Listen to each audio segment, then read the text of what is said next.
From the outside looking in, Patrick Bet-David is the living embodiment of the American dream. He's a first-generation Iranian immigrant who moved to the US, served in the military, built a multi-million-dollar business empire, who then went on to become one of the most influential voices in American politics through his incredible podcasting skills. How much money can I give you for you to become gay tomorrow? Can I give you $1 billion? What do I need to do to convert you into being gay? You don't think I could convert you to being gay?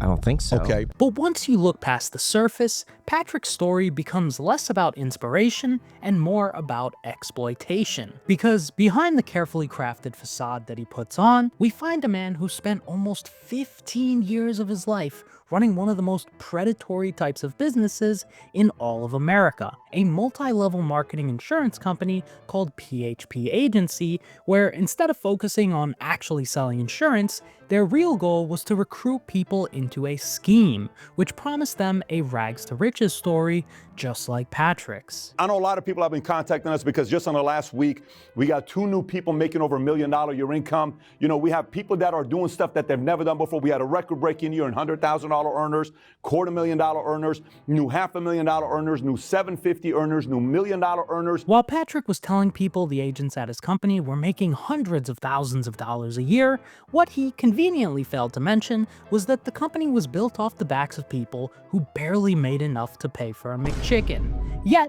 at the same time, he was teaching his fans things like how to build wealth on his YouTube channel, Valuetainment, even though behind the scenes, he was actively trying to recruit people into an industry where 99% end up losing money. You realize how much hypocrisy there is for that, though there's contradiction to that. And if that wasn't bad enough, after more than a decade of ripping off the American general public with this MLM, Patrick sold the company. Then he turned around and started LARPing as a patriotic right-wing political commentator. And somehow, it's all working, as Patrick and his media brand are slowly becoming household names in the political sphere, gaining millions of subscribers every year and hundreds of thousands of views every single day, yet almost nobody ever calls him out. But I see Patrick for exactly what he is, a master manipulator who has perfected the art of cashing in on people's trust in him and exploiting the American dream. So today, we're going to be taking a deep dive into PHP, the groundbreaking interviews he does, his opportunistic political grift, and surprising ability to get worse over time, and of course, the future of Valuetainment. Surprise, surprise, motherfucker! The king is back! What we do here is go back.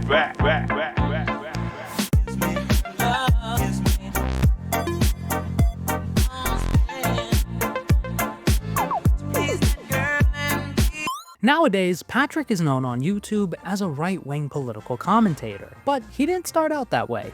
He originally built his channel Valuetainment by making excellent educational videos about entrepreneurship. And as a multi-millionaire entrepreneur myself, I'd be the first to admit that I used to love Patrick's content. I'd even go as far as saying that Valuetainment used to be one of the best resources for real-world business advice back in the day. Look, there's 2 ways you can learn about business. One of the ways is go to college, learn a bunch of theories by professors who have probably never ran a business before, or you can watch Valuetainment, ran by entrepreneurs who have built and sold businesses, and you can learn from our mistakes and what we did right.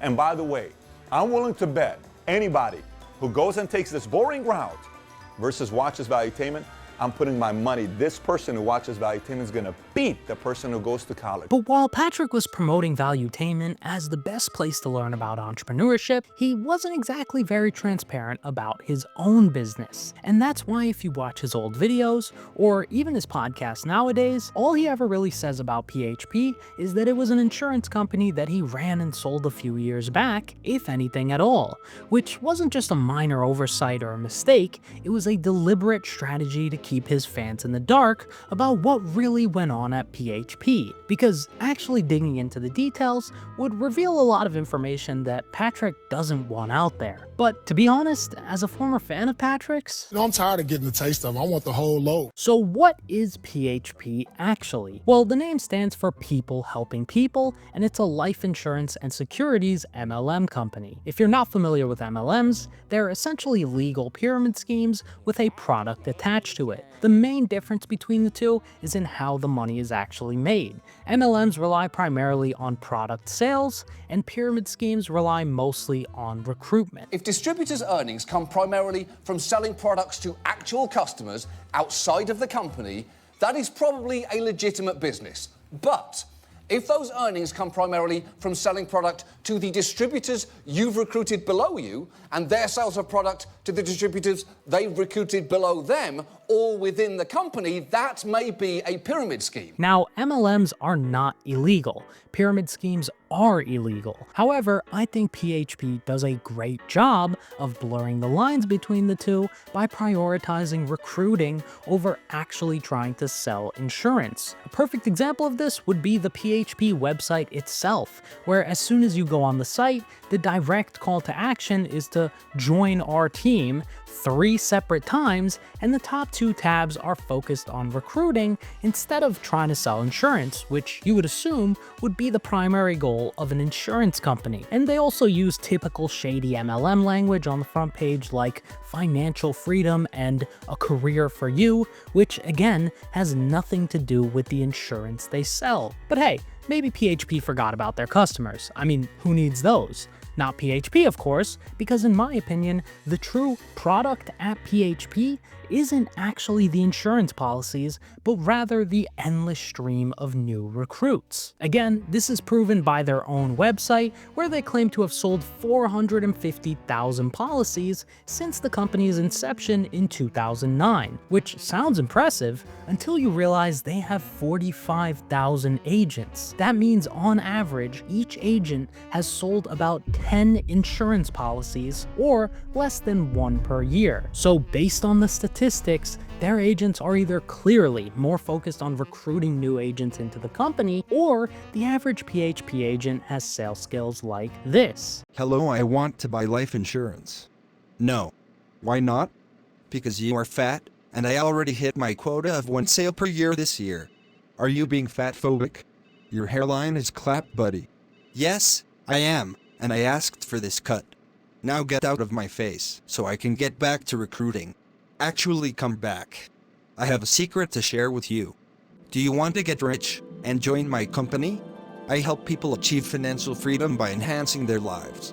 Get out of my face with that pyramid scheme stuff, little bro. Okay, get out. And the reason why PHP is so focused on bringing new agents in instead of actually selling insurance is because their entire business model revolves around charging each new agent a $200 initiation fee to join the company. So the company profits from each new recruit, even if they never sell a single insurance policy. On top of that, PHP also charges their agents an annual fee of either $99 or $180, so they're actually getting paid regardless of performance in 2 separate ways. This creates a clear conflict of interest because the guaranteed income from each new recruit reduces the company's incentive to provide the best possible training, since they still profit even if an agent never sells anything. But putting that aside, these fees make absolutely no sense, because selling insurance is a job, not a passion project. Nobody's out there shilling term life insurance to their 19-year-old niece for fun. So why are people being recruited into a job that promotes financial freedom in writing, yet they have to pay up front just for the privilege of working there? What job do you know that you would pay in and be told like, oh, you're gonna make money, and be sold all these wild dreams, and then you make not only zero money, you lose money? That's the MLM, like that's like one of the hallmarks, is most companies, when they onboard you, do you think you will pay them or they will pay you to train you? Which one? A normal job, do they pay you or do you pay them? Of course, at a normal job in a capitalist society, you should be paying your employer for the pleasure of putting the fries in the bag. I actually send YouTube CEO Neil Mohan a nice tip every single month because I'm more of a socialist myself. And that's essentially what the average PHP agent does to Patrick. Because as we can see here from this 2022 income disclosure released by PHP themselves, the majority of PHP agents make little to no money. 44% of agents make under $1,000 a year, and 31% make between $1,000 and $5,000. So 75% of their agents make less than $5,000 a year, which means 3/4 of these alleged insurance agents make less than $14 a day on average. And keep in mind, these numbers are only counting the agents who've wasted weeks to months of their lives studying to get an insurance license, and those fees are also on top of any additional expenses required to get the license. There is extra cost associated with getting licensed, like it's an extra $500. So if you don't have almost $1,000 to put down whenever you get started, then you're probably not going to make any money. So now that we know it costs at least $500 to join PHP, let's take a look at how Patrick used to talk about how much people can actually make at his company. It all depends on how big you want to build it. We have a lot of people that get started with us that part-time, they simply get their insurance license to do this part-time. They get trained, somebody goes out there and helps them out, and you can make anywhere between $1,000, $5,000, even some make $10,000, $20,000 a month part-time. Then there's people that want to become marketing directors, similar to real estate, where you become a broker, you run your own office, you have your own agency, you can make as much money as you want to make with that, $10,000, $50,000. We've even had people make $100,000 in a month. And then you can become a chairman's counsel, which is somebody that has a vision to want to build a national agency, and that kind of income can go into the multi-7-figure income. Obviously, everything he just said completely contradicts reality, and that's not just a one-time mistake. Patrick would consistently misrepresent the truth about joining PHP, and although he wouldn't explicitly say things like, if you join PHP, bro, you're gonna become a multi-billionaire, he did lie almost every time he was trying to bring in new recruits, because he knows that if he didn't lie, he'd have to tell the truth. And Patrick is allergic to that. When I look at the stories today and I look at the people, the life they're living, I remember when I first met George, when he always had an Infiniti, you know, and he always had these cars. He's driving a 488, got an Audi for himself, got one for his dad. You got Jason driving around in a red Aston Martin, beautiful, gorgeous Aston Martin. Then you hear Vargas buys a yellow Lamborghini, brand new 2019, 2020. And then Ricky just bought a black Lamborghini he just bought. We got a bunch of guys with Z06s and Corvettes. And then Sapalas just bought a Rolls Royce black, drop dead gorgeous. This guy is the reason why humans don't deserve the right to free speech. Everyone lies every now and then. That's fine, but it should be a crime for someone to consistently say words that are that far from reality.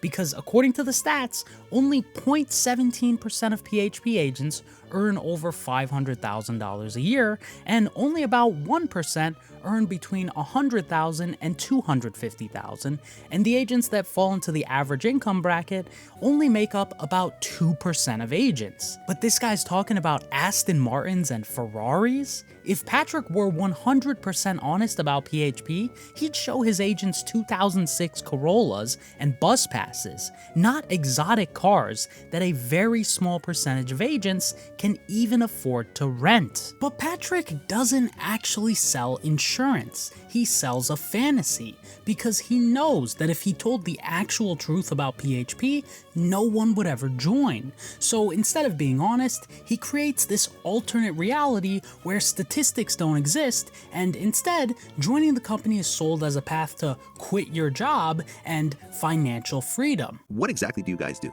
So say for example, I meet him, okay, and I say, so what do you do? I'm doing XYZ. Are you happy with your job? Not really. How much money are you making? 80 grand a year. What are your dreams? I want to have a house. I want to send my kids to private school. What kind of money do you need to make to do that? $250,000 a year. How soon is, Vlad going to pay you $250 to be able to do that? Not anytime soon. What are you going to do? Stay here? You want your dreams to become a reality? I want to do something big. Great. Why don't you get an insurance license part-time? I'm going to teach you how to sell the product. And then from there, maybe make $1,000, $2,000, $3,000 a month part-time. And then if you later on get good at it, you can go full-time, then maybe you can become a broker. That's pretty much what we do. According to the founder himself, He uses the allure of high income like $250,000 a year or $3,000 a month part-time as a way to bring in new potential recruits, while conveniently ignoring the fact that statistically, an average person is far more likely to lose money by joining PHP rather than buy a Lamborghini or a Rolls Royce. So if financial freedom means pretending to sell insurance just to end up making less than a high school freshman that does part-time landscaping on the weekends, then maybe PHP is the dream we've all been looking for. If there's anything I love seeing with our guys, I love obviously the houses and the financial freedom and all the good things that's happening. I always loved people that the facts were irrelevant. So with numbers like this, I think that definitively proves that PHP was clearly never about helping people, it was about helping Patrick and the rest of his boys at the top of the pyramid. Company. A 4% chance just to make above average income isn't exactly high, but one might say that's every business owner. Entrepreneurship isn't easy, right? I agree. But the difference is that in almost every other entrepreneurship opportunity, people aren't monetarily incentivized to recruit other people into joining a business model, which factually doesn't work out for most. And this is where MLMs go from unethical to truly demonic. Because in MLMs like PHP, you're expected to try and recruit your friends and family. For example, based on this PHP document that I gained access to, PHP instructs their new agents to write down 25 of their closest friends' names and contact information so the company can use the agent's familiarity with them to try and recruit the people around them. On top of that, behind the scenes, Patrick would explicitly instruct PHP agents to try and use social media in order to recruit their friends and family. Send 20 messages on Facebook now. Send 30 messages on Facebook now before you go to sleep. Ask them, what are you doing this Saturday? How are things? A simple message is how you doing. But you gotta do it now. And for those of you guys that do that, and you stay like that for a month, 2 months, 3 months, 6 months, 12 months, a year, 2 years, 3 years, it's inevitable for you to become financially free. Truly, it's inevitable. But when someone tries to recruit their friends and family into a scummy company like PHP, they're attempting to turn a personal relationship into a transactional relationship. And obviously, people get turned off by that. Because trying to recruit someone into an MLM is essentially saying, let me help you join this scam so I can make money off of you. If you're somebody who's like looking to maybe go actually in the recruiting route, then maybe PHP would be right for you, but just know that like you're definitely going to lose all your friends. Right, well, that's a horrible thing to say. Then nobody should do it. Listen, right, you don't want to be part of the NFL. You know about the NFL. You want to clarify that for me? The No Friends Left Club? Oh, that's right. The No Friends Left Club. Everybody in MLM enters the NFL. Because they pitch to their friends, they pitch to their family members, and they eventually, nobody wants to talk to them anymore because they're just toxic. Yeah, it's pretty disgusting in PHP too. Like if you're not pitching somebody on recruiting, you're pitching them on life insurance. But it's always like priority to recruit them first. They actually make you feel selfish if you don't recruit. They tell you that you're selfish if you don't recruit. We've all had that one friend from high school or an old job that randomly hits you up or that we run into, and after a few minutes, they end up trying to pitch you on joining this shady company that sells lotion or overpriced protein powder. And when they try and recruit you, it feels fake, because they're not actually calling to see how you're doing, they see you as a dollar sign, not to actually talk like two normal people. My general rule of thumb is that the second someone tries to recruit me to a pyramid scheme, we're throwing hands right there on the spot. Bro, you don't want this medicine. I said, this causes insomnia, it causes dizziness, and sometimes it causes death if taken in large quantities. This strategy has actually worked out pretty well for me, as I'm currently not in any MLMs, but if I run into the wrong guy, I might just start shilling Herbalife or Primerica on the channel soon. What other opportunity do you know of that's gonna pay a 21-year-old $500,000? But you know what? Maybe I've been too harsh. Maybe I'm just not seeing the bigger picture. So let's take a look at PHP's compensation plan, because not only is it complete garbage, it's intentionally designed to be overly complicated in an attempt to confuse potential recruits, and it completely exposes the company's true colors. But of course, if you ask Patrick, PHP has the best compensation plan in the industry. So if you're watching this video, it's probably because you fall under 3 different categories. Either somebody from PHP shared this video with you because you're thinking about making a move to PHP and you're wondering why everybody calls our compensation structure the sexiest comp plan in. Sexiest comp plan. First of all, no human since the beginning of time has ever defined a compensation plan as sexy. Patrick is the first because he probably gets aroused by stealing his agent's time and money. I know that sounds crazy, but to prove my point, let's check out this now unlisted PHP recruitment video, which is literally called the sexiest compensation plan for builders. Let's talk about our comp plan. Number one, our comp plan position-wise, it goes from trainee, which when you get involved, there's a 30% contract, then 40, 50, 60, 75, this is the premier position where you become a broker. This allegedly sexy pay plan is actually trash because no normal insurance company starts an agent out as low as 30%. That is far lower than the industry standard. For example, based on the information I could find online, New York Life starts agents around 55%. So if a customer's annual premium is $1,000, that agent would make about $550 at New York Life versus $300 starting out at PHP. And because they're both 1099 commission-based jobs, neither company pays a salary. But if the low starting commission wasn't bad enough on its own, it actually gets worse, because PHP directly incentivizes recruitment over actual product sales by structuring the compensation plan in a way that makes it physically impossible for agents to succeed without exploiting others. When you first come on board, the levels that we have start at the level trainee. A trainee is somebody that gets started with us that's at 30%. To become an associate, you need to bring on board 3 business partners, 3 policies, $3,000, get licensed, you become an associate. To become an FA, you need to do 15 policies, 15 recruits, $15,000 of production within 90 days, you become an FA. To become a director, you need 30 recruits, 30 up, $60,000, you need 6 new licensed agents and 2 direct FAs. The number of policies that need to be sold are the exact same as the number of recruits that are needed to move up at every level. And as we heard earlier, if the majority of sales come from selling to recruits, that may be a pyramid scheme. Arrest him.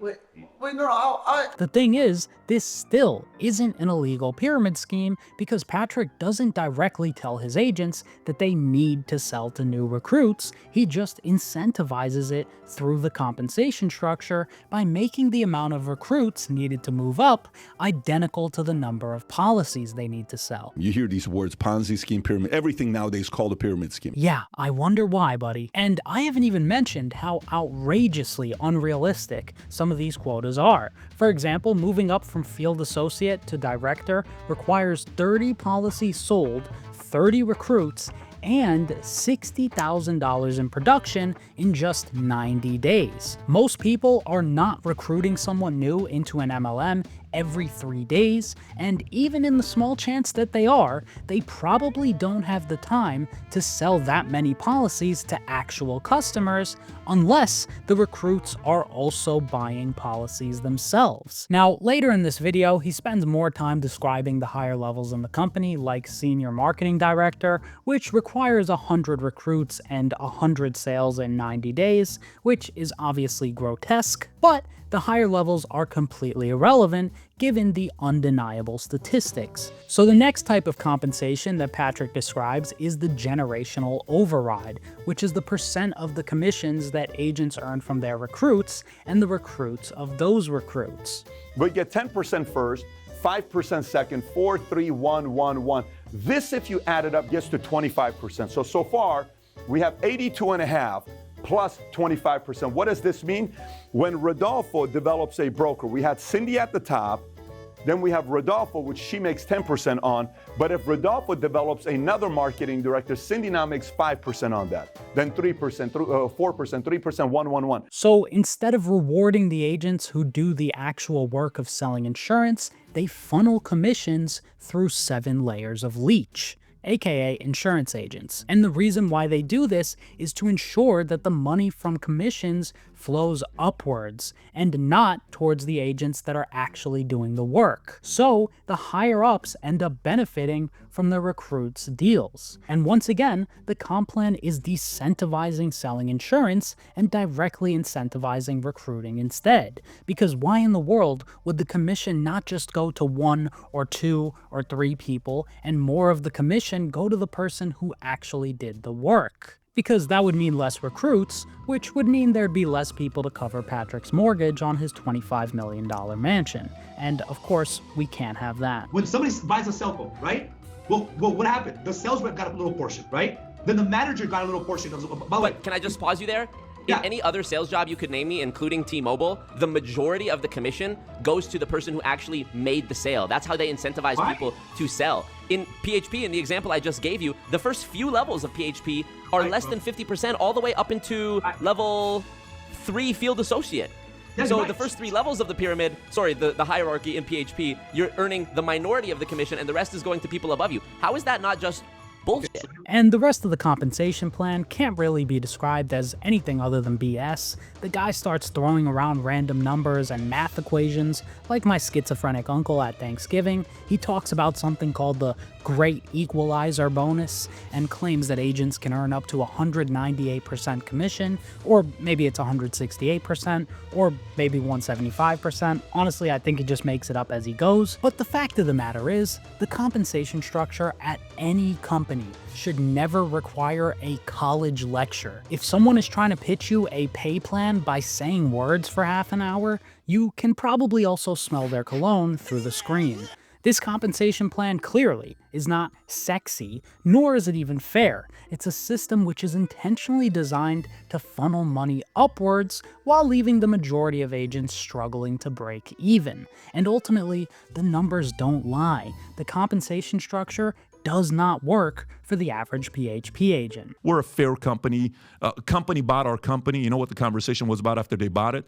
They said, your benefits are too rich. We're going to have to bring it down a little bit before the end of the year. So no problem. Our benefits have always been above what others offer. No problem. Putting the compensation plan aside, I also think MLMs like PHP are fundamentally anti-consumer, because in a company like PHP, the price paid by the customer doesn't always go directly to the actual quality of the product or service, but instead to sustain the ridiculous compensation hierarchy. And that often leads to too much markup for the consumer. And believe it or not, even Patrick himself agrees with me. I'm just not a fan of a lot of these multi-level marketing companies out there, because they take a product, like this product, let's just say, is a nasal spray. So this costs $5 to make. They have to sell this for $50 to pay bonus, all this other stuff. I have a problem with that much markup. I have a very big problem with way too much markup.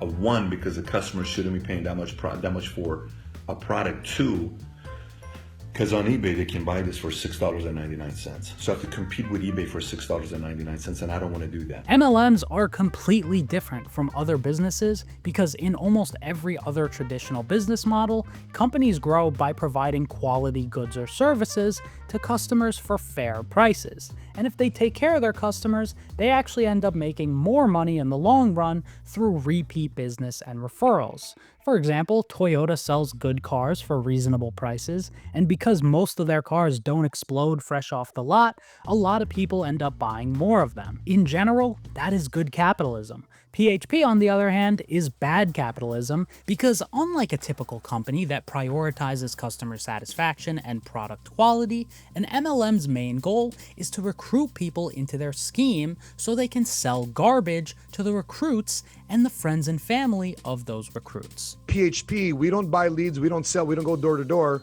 but we recruit and we find warm market, people that's in a friends and family market. So MLMs are able to use trust as a sales tool even outside of recruiting. Why did I choose this model? Because if I have to buy the lead, this is the cheapest model of not having to buy the lead. I don't have to advertise. I'm paying $10.99.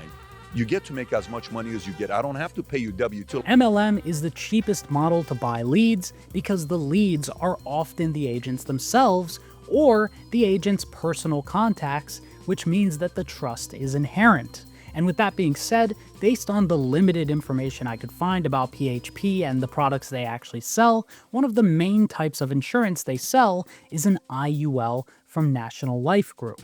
We sell index universal life policies with incredible writers, probably the most competitive index universal life policy in the marketplace today we sell. It's through National Life Group as well as Anaco.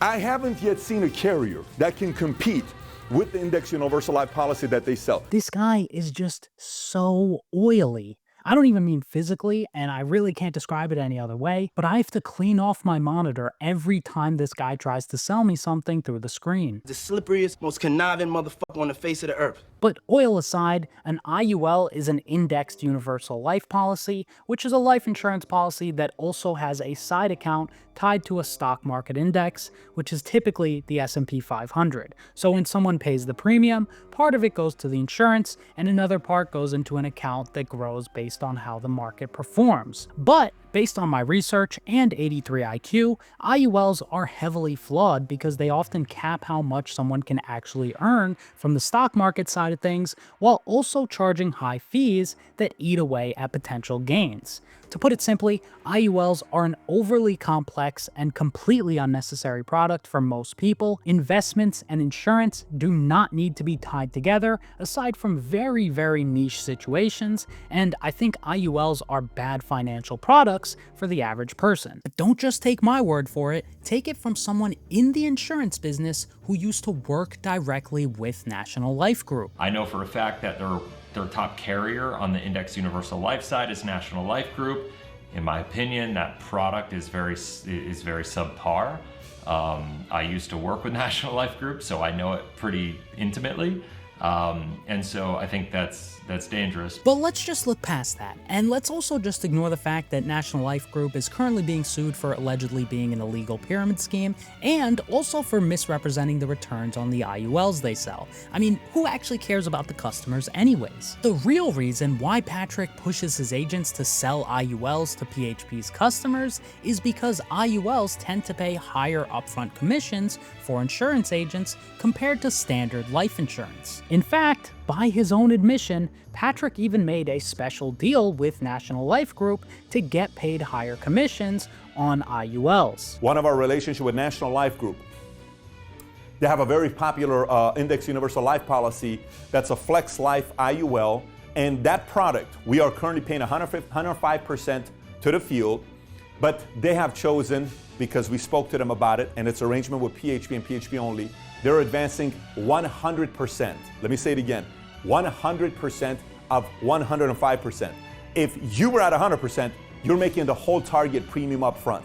That's what this means. This is why people are making the kind of money today that they've never made before. Many are quadrupling, quintupling their income of last year because they're cracking into the Great Equalizer bonus program. Just to clarify this, if his company is making a 105% commissions, that means every dollar a customer pays in their first year does nothing to build cash value or fund future insurance coverage, and instead, 100% of the money paid by the customer in the first year is just being transferred to line the pockets of Patrick and his agents. If that is not anti-consumer, I don't know what is. So not only are PHP agents selling bad insurance, the company goes out of their way to sell bad insurance so they can maximize short-term profits versus simply just taking care of their customers and making more long-term. And from a PHP agent's perspective, when a salesperson is selling an objectively bad product, like IULs from National Life Group,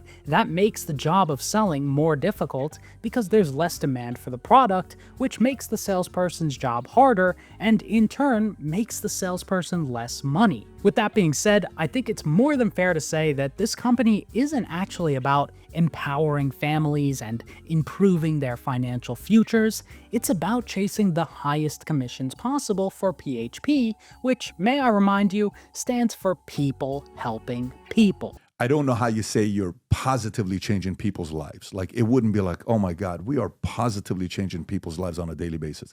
It's purely a business. It's for profit. If you do it following the certain guidelines and the laws in the state what they state, there's ways to make money with this legally. But it's not a legitimate business. And nowadays, whenever Patrick is asked about PHP, all he does is start speaking in absurdly long monologues and stories, which makes it nearly impossible for someone to actually confront him about it. For example, in his interview with Noah Kagan, he gets asked about PHP point blank, and if you really listen to each and every word he's saying, his responses are simply offensive to the English language. So taking a step back on PHP business model, It sounds like half the business is in the recruiting, kind of an MLM of sort, network marketing model, and half is in actual profit from selling the insurances. Am I understanding that correct? No, nobody makes money from recruiting. So for example, are you familiar with how multi-level marketing works? I'm trying to understand it, because I think that's sometimes what people have said about... Okay, so when you think about multi-level marketing, who do you think about? What companies do you think about? Amway. Okay, Amway is a $12 billion company. So in MLM, there is unilevel, there is binary, there is matrix. Unilevel, bi-level, matrix, my ass, bro. You run an MLM. But because Patrick talks in circles like this when it comes to PHP, there's no point in anyone even bothering to ask him about it because he'll just talk about irrelevant stuff and deflect. But the business model part I'm still trying to understand. Because you said no one makes money from the licensing or the selling? So which part? No one makes money from recruiting.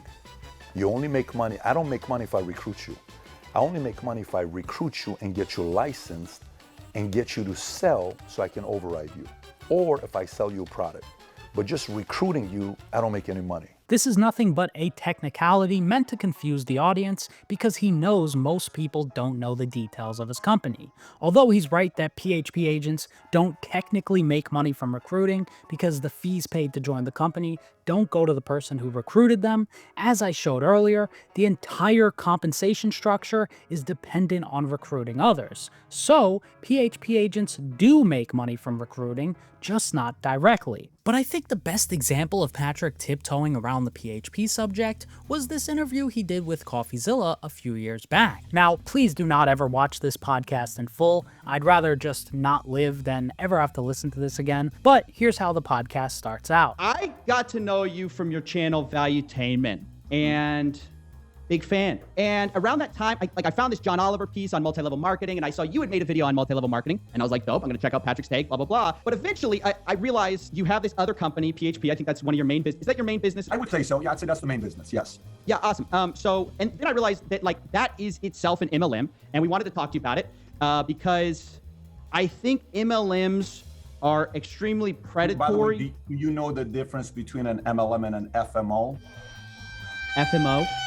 FMO and an MLM? This guy is just so oily. CoffeeZilla did not criticize FMOs in his video. He criticized PHP because it is an MLM where he's ROBing his agents. Patrick is deflecting to a completely irrelevant subject because he knows for a fact MLMs are scummy and he knows that his company is scummy. If CoffeeZilla were to make a video about Howard Schultz and Starbucks' business model of selling overpriced coffee for money, Howard would probably just tell him to fuck off and not buy the coffee, not beg to come on his podcast just to make up acronyms. But Patrick can't afford to be that honest because his entire business is built on layers of deception. When you think about multi-level marketing, this is how my career got started. I think you need to know how the story of my career got started. Maybe that'll kind of put everything together.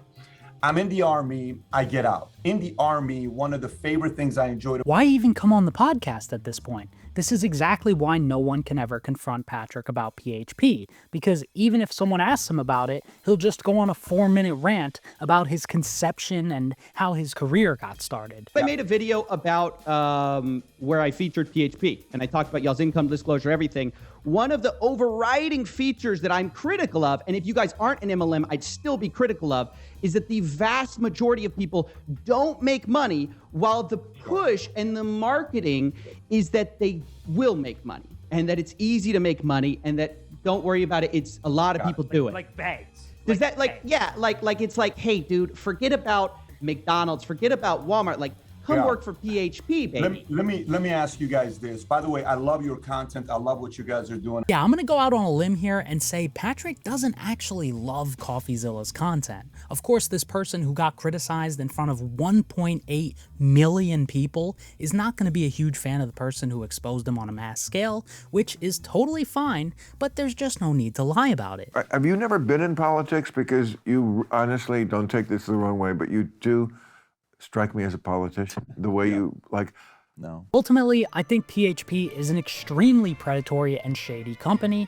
If even 1/5 of what I've covered has any sort of basis in reality, it would be impossible to think of Patrick as anything other than a professional con artist. Because the entire MLM business model is fundamentally broken, these companies are structurally designed to funnel money upwards towards the people at the top, like Patrick, while the people at the bottom, who do a majority of the actual work, lose time, money, and relationships, all while being sold a dream that never even existed in the first place. If you want to make money, you can make a lot of money in this industry. You want the cars, you want the toys, you want the travel, you want the private school, you want whatever it is that drives you. And I found the industry I'm going to be part of, and I know I'm going to be financially free. Because once you figure out how this thing works, you know it's just a matter of time you're going to win, right? According to John Taylor, an MLM critic who submitted his findings to the FTC, 99% of MLM recruits end up losing money after expenses. That's not just bad luck, failure is baked into the structure of these companies. In this study, he also specifically said of the 350 MLMs I have analyzed for which a complete compensation plan was available, 100% of them are recruitment driven and top weighted. In other words, the vast majority of commissions paid by MLM companies go to a tiny percent of top of the pyramid promoters at the expense of a revolving door of recruits, 99% of whom lose money. With that being said, PHP fits that definition exactly, and if you know the reality of the statistics behind this industry and the stats behind PHP, and you still choose to recruit people into a company like this, you are a scumbag, and there's no debate to be had there. Even if you just think about it logically, if Patrick's MLM business model worked as well as it's advertised, he wouldn't need to lie just to create an endless cycle of new recruits. The business would make money simply by selling the product, just like every other business. But in MLMs, the product isn't the commodity, the people are. And the product they're really selling is a dream that's been carefully curated to prey on the emotions of the weak and the vulnerable, regardless of the actual truth. Patrick fully understands all of this after 2 decades in the business, but he chose to ignore all of these flaws and instead chose to use this exploitative and deceptive system to his advantage. So the culture of deceit and corruption grew roots and became the tree. It wasn't one bad apple on the end of a branch. It was the whole damn tree. And if Patrick never ran PHP, I don't think Valuetainment would have even existed in the first place, and no one would know who Patrick is. Because in 2022, Patrick sold PHP to Integrity Marketing Firm, and that sale coincided with his slow shift into becoming a full-time content creator and political commentator. And in my opinion, this proves that although the Valuetainment channel was never a direct funnel into PHP, I do think it was a subtle advertisement in the sense that he wanted to use Valuetainment as a way to funnel some viewers into PHP over the years, although he would never admit this out loud. Never once on my YouTube channel, if you watch my YouTube channel, you will never once see me say, I run an insurance company, apply here to be an agent with us. Not one video will you ever find. I kept the 2 brands separate. But what people in the industry started saying is, Pat, you running insurance? Yeah. Man, I want to be part of insurance. Boom. My brand elevated, the insurance company followed. So although Patrick claims the 2 brands were separate, according to his own words, Valuetainment's success benefited PHP because some of his viewers were drawn to the business that he ran in the background. But just the fact that he had to run this business in the background says a lot, because if you're a full-time entrepreneur and your part-time job is making content that centers solely around entrepreneurship, you would be more than happy to discuss your company in depth on that platform constantly. I don't think Patrick was ever proud of PHP. I think he knows it's an extremely shady business model and company, which is why, still to this day, he doesn't put the company anywhere on his social media, and I can't even blame him for that. Frankly, I don't think any non-sociopath would ever be proud of running a company with numbers like this. But given how evasive he is about the company, I think that raises 2 important questions about Patrick. Putting aside everything I've shown so far, if the founder himself wasn't proud enough to frequently discuss the specifics of his company in the entrepreneurship content he made, what does that say about the true nature of PHP? And what does that say about the difference in how Patrick has portrayed himself on YouTube over the years versus who he truly is? Fame and money has become more valuable than actually being a valued leader with character that's tough, that's stubborn, that's willing to stand up. If people around you are making money and their life is getting better this year than last year than the year before, is measurable, you're a great leader. We are out of whack in our priorities.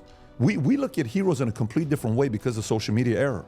It's a very confusing way of what we look at. He talks about values and how other people's priorities are out of whack, but the entire foundation of Patrick's success is based on deception and exploitation. Because with no PHP, there would be no valuetainment. And with no valuetainment, there would be no media presence. And with no media presence, there would be no mic for him to virtue signal on. And although Patrick now claims to have sold the company and just brushes it off as something he did in the past, as of now, he's still listed on their website as the founder and CEO of the company. How much did you sell for? Shy of 300 million. 300 million. Oh, 300 million, yeah. Now he owned 83% of it, and it was a cash deal. That 300 million is going to end up being $500 million because Yeah, if you invested, yeah, exactly. No. The company I sold is much bigger now, and I have 25% left, and it's grown exponentially. So even though Patrick may claim that he's moved on, both his legacy and his pockets are still deeply tied to PHP and their predatory practices. And no matter how much time passes, Patrick can never erase the fact that his empire was built on the backs of those he misled. And as we all know, you can't build a great building on a weak foundation. So as you would expect, Patrick hasn't changed for the better or grown as a person since selling the company. He's simply repackaged the same manipulative tactics that he used to grow PHP and applied it to a new audience. Okay, so you get complete financial freedom. You don't have to work another day in your life. I don't have to work a single day in my life. There'll be another grift, though. There will be. There's no question about it yet. And then you decide to be a YouTuber. It's all a lie. It is all a grift. Now that Patrick has successfully sold PHP, he's moved on to something greater: politics. Because everyone needs to get their political takes from a silver-tongued MLM salesman. So, 3 days a week, PBD and his boys run a pretty standard right-wing hack show, and to be honest, I absolutely love it. There's something cool about that show where it's like they sit down and they go, all right, here's all the stuff we're gonna get into. And he says everything that's going on in the news. So you go, okay, I'm gonna be informed now, and I'm gonna use this to start a business or buy some stocks. I'm gonna get my own suit. You feel like, you get your own suit with just the vest. You feel like you're gonna get rich listening to that show. I'm gonna get a boat. Yeah. This guy's awesome. Yeah. I'm gonna move to Florida. On the show, they have a great setup. Patrick is the host, and when it comes to politics, I think PBD is the perfect combination of InfoWars and Jersey Shore, mixed in with a little bit of I'm just asking questions. I'm just asking questions. I'm just asking the question. He's asking the question. I'm asking the question. You're asking a bizarre question. I'm just asking, the only question I'm asking. I'm asking a question. I'm asking a question because I'm asking the question. You know what the one question was? You ready for this question? What do you think the question is? The question was, how much money can I give you for you to become gay tomorrow? Can I give you $1 billion? It wouldn't change my sexuality for money. They also have Adam, who's supposed to be the more left-leaning or moderate voice, but because he gets viciously cyberbullied by Patrick's fans, he moves more and more to the right every week. Then there's Vinny, who's the more far-right conspiracy guy, who turns into the color of a tomato every time he gets mad, and we have Tom, who's the more level-headed business and economics guy. Through this show, his viral interviews, and his frequent visits on other big podcasts, Patrick has managed to build up this reputation on YouTube as an inspirational figure and a role model for young men. Guys, we're in the great state of Florida. Yes. With Patrick Bet-David. Yes. An inspiration to us all. Yes. I just want to say thank you, first of all, because you've inspired me personally. You've inspired our team. We watch all your content all the time. I I like to think of you as the American dad that we all need. You know? And I gotta give credit where credit is due. Patrick's pivot from scumbag MLM owner to media mogul has been a masterclass in rebranding. He's successfully managed to sweep the shady parts of his past under the rug while crafting this image of an honest, self-made millionaire just by talking out of his ass for hours on end. But the fact that Patrick has a generally positive reputation on YouTube makes no sense because I honestly think Patrick's only gotten worse since selling PHP. Because at least back in the day, one of the things Patrick had going for him was the old Valuetainment content. Putting aside the MLM aspect of it, I'd be the first to admit Valuetainment used to be a great channel which offered actionable business advice to young entrepreneurs for free. For example, this video, 20 Rules for Young Men, is great. It's entertaining, practical, and educational, and it has 3.1 million views, so obviously Patrick was doing well making these types of videos. And just like these videos helped me back in the day, I'm sure they helped millions of others out there. But nowadays, Patrick has made his brand all about regurgitated partisan talking points and culture war content, which is a complete abandonment of Patrick's previously stated values for the Valuetainment channel. I feel value is very much easily internalized if there's entertainment. Entertainment opens the mind and value is fed. So if you can entertain while providing value, it stays more. Instead of trying to force value into someone's minds without entertaining them, entertainment opens the mind.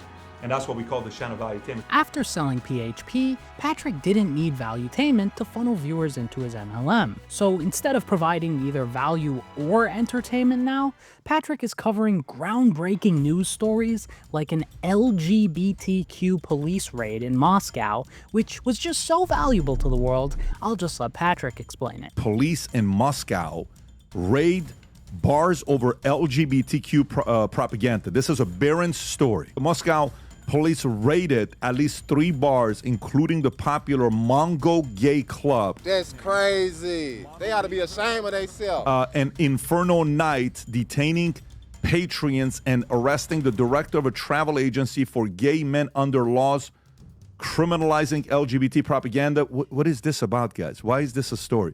This is political journalism at its finest, folks. Even the host of the show himself can't read the story he chose to cover without questioning why they're even talking about it. Is this story you're sharing with me with drama about a police in Moscow? That's noise. Why am I even putting time into this? That's not helping us scale the business to the next level.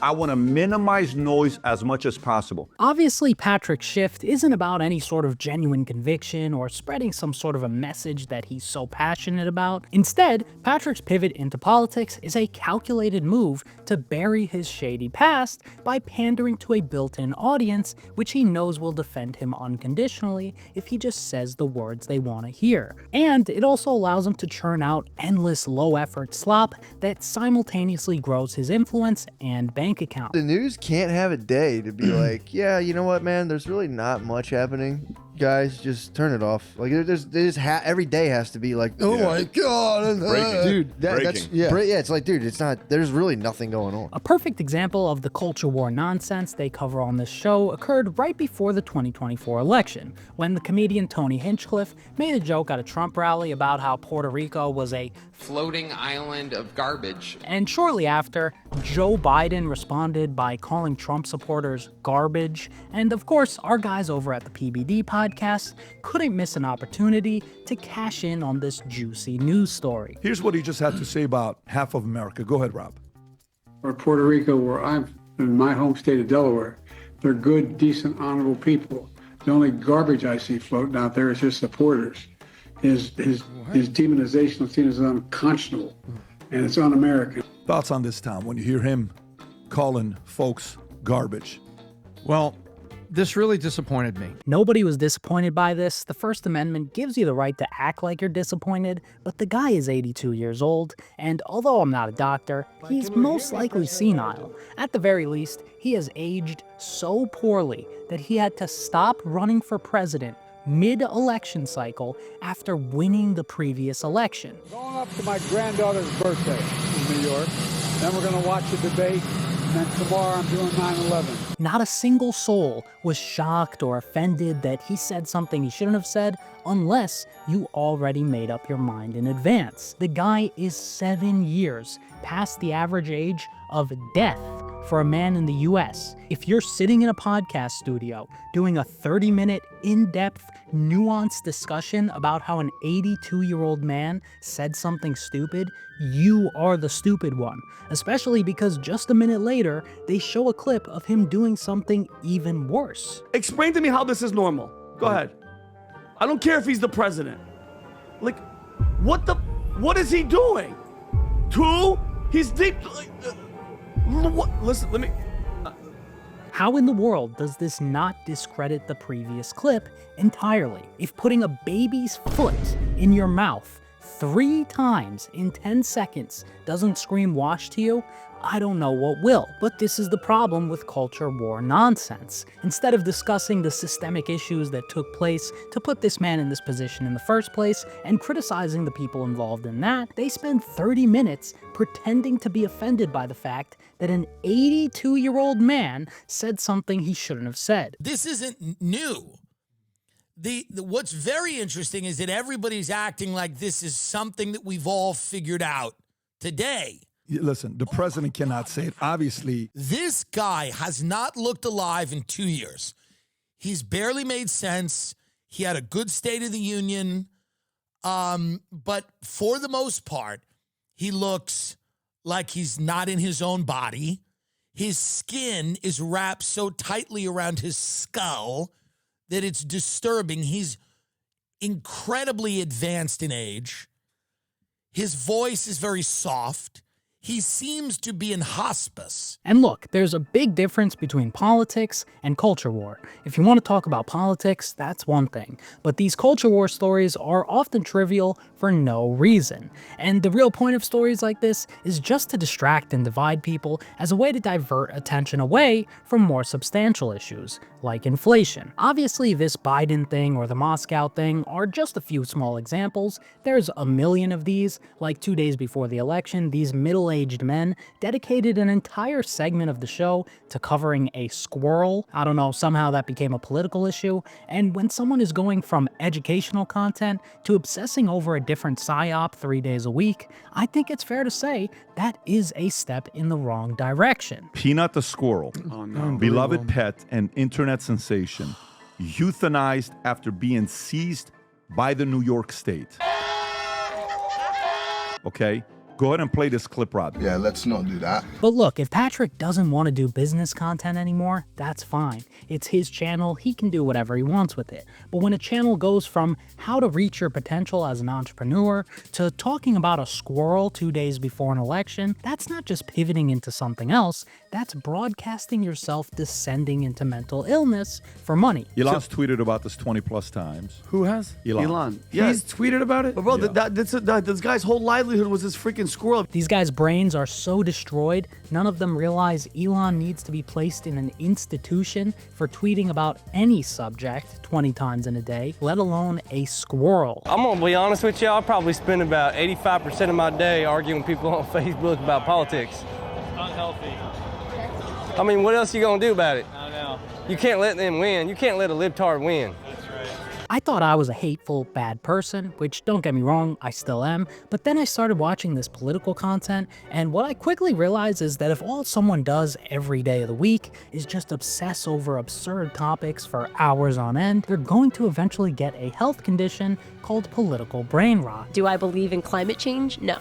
You don't believe in climate change? Well, I think the climate always changes. Those girls that are just liberal, they're not attractive. Alex Jones, I think, is one of the greatest men on the planet. I told you, conservatives want to fuck kids, straight up, boom. Conservatives want to groom their children, both literally in the way that you mentioned, like they want to fuck them. Do the America deserved 9/11, dude. I'm saying it. Every human being has something of value that they brought to the table. Especially him. Unfortunately, Patrick now has this same disease, as evidenced perfectly by his 44,000 tweets, which has led him to stoop to the same lows as those he criticizes on his show. For example, a few months back after the Trump shooting, Don Lemon went on the air and essentially said it was Trump's fault he got shot because he's extremely divisive. Obviously, Patrick disagreed with this, so he decided to do some research and expose the real reason why Don is so stupid. None of this started the right way. And in the story, it says that he was a child when he lost his father. Okay, so we don't know context, right? Why a man behaves the way he does. His father, Wilman, passed away when Don was a child, and Catherine Wright, and his last surviving parent. Don doesn't have a father he admires. Don's father, he died when he was a child. Don's father was married to another woman while he was with his mother. There is no relationship with his father. Don didn't grow up with a relationship with his father. If you look at most people from the certain communities, they don't have a relationship with their fathers. That's got to be racist. There's no way. So he can't emotionally connect to your father potentially being killed twice. By the way, this isn't Don Lemon's fault. Don Lemon didn't do anything wrong. This has got nothing to do with Don Lemon. This guy grew up without a father. Don't get me wrong, all the guys involved here are clowns, but weaponizing the fact that someone lost their father when they were 8 years old because you disagree with their political takes is about as low as it gets. And by the way, Don Lemon is 58 years old. He's about to be on Social Security in a few years, trying to connect things he went through half a century ago to his current actions without evidence makes no sense. But because Patrick has become so entrenched into all this culture war stuff, he's turned into a nasty guy, just like Don Lemon, using the tragedies of others to try and create a viral moment for himself. For example, in February of 2024, a 22-year-old Georgia college student named Laken Riley unfortunately had her life taken at the hands of an illegal immigrant. Of course, this became a huge culture war issue, and around that same time, Ben Shapiro and his former employee Candace Owens were beefing because they had some disagreements about the Israel-Palestine war. So, what did our boy Patrick do? If you're America first, we, Valuetainment, have agreed that if you want to do the sit-down with us, a fair and balanced sit-down, the moderating of the two of you, we will give $250,000 to Laken Riley's family because of what's happening today with illegal immigration. It's the #1 issue in America, and I think it matters to the both of you. So no matter where you live, today we're raising our kids in America. So I want to make sure we're America first. Yes, you heard that right. Patrick dangled a $250,000 donation over the heads of this deceased young woman's grieving family right after she died, contingent on 2 content creators arguing on his podcast about an issue completely irrelevant to her death. Why? Because it would bring more eyeballs to his show, not to actually help the family out because he's such a nice, compassionate guy. He was using the donation as bait. If Patrick truly cared about supporting the Rileys, he could have just donated in private, but that wasn't the point. The point was to use the suffering of others to benefit himself. Why do you decide these things? Because I'm broke. Because I don't have money right now. I don't have money. What would you say your net worth is with all this stuff, equity, everything? I think I'm close to $500 million. And we have to ask ourselves, if a man worth $500 million is willing to weaponize a donation to a grieving family just to stir up drama for his podcast, how low will they go? Because with Patrick, it seems like there's no limit. Putting the culture war stuff aside, Patrick's entire political career is based on nothing but empty rhetoric, just like the Laken Riley donation. For example, Patrick's whole political grift centers around speaking out against what he calls the establishment in politics. You got the Soroses, you got the Larry Fink and BlackRock without their ESG score, and State Street and Vanguard, and that thing's becoming a reality where it's no longer about Democrat and Republican.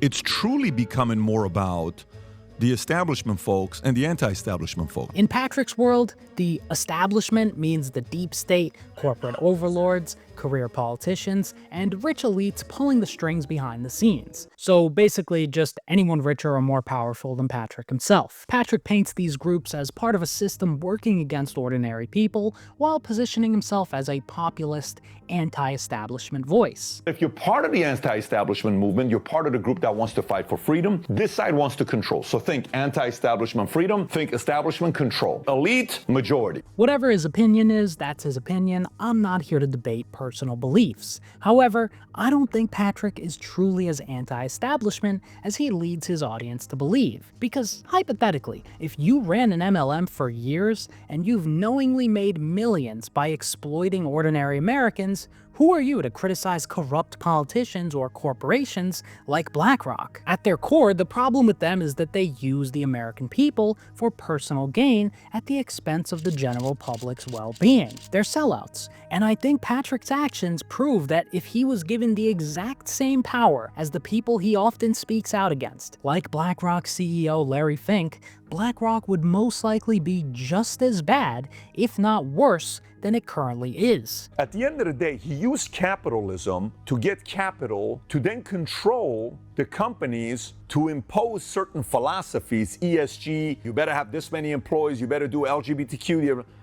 That's none of your business to do that. Patrick would probably do the exact same thing if it made him a few bucks. At the very least, there's no evidence proving that if Patrick was placed in Larry's shoes, he would suddenly become a good person and decide to lead BlackRock more ethically and make the world a better place. But putting speculation aside, based on Patrick's actions and not his words, Patrick actually loves the establishment. For example, Fredo Cuomo is one of the most establishment individuals in the entire country. He's notorious for previously being CNN's golden boy and known for doing puff piece interviews with his brother, disgraced New York Governor Andrew Cuomo during the pandemic. And he's also the son of former Governor Mario Cuomo, so Fredo isn't just establishment, the guy was in the establishment when he was still in the womb. Yet, when Patrick brought Fredo onto his podcast for the first time, of course, he started the interview off with a nice, smooth glazing. Chris has been in front of camera for a long time, and he shines. He's a star.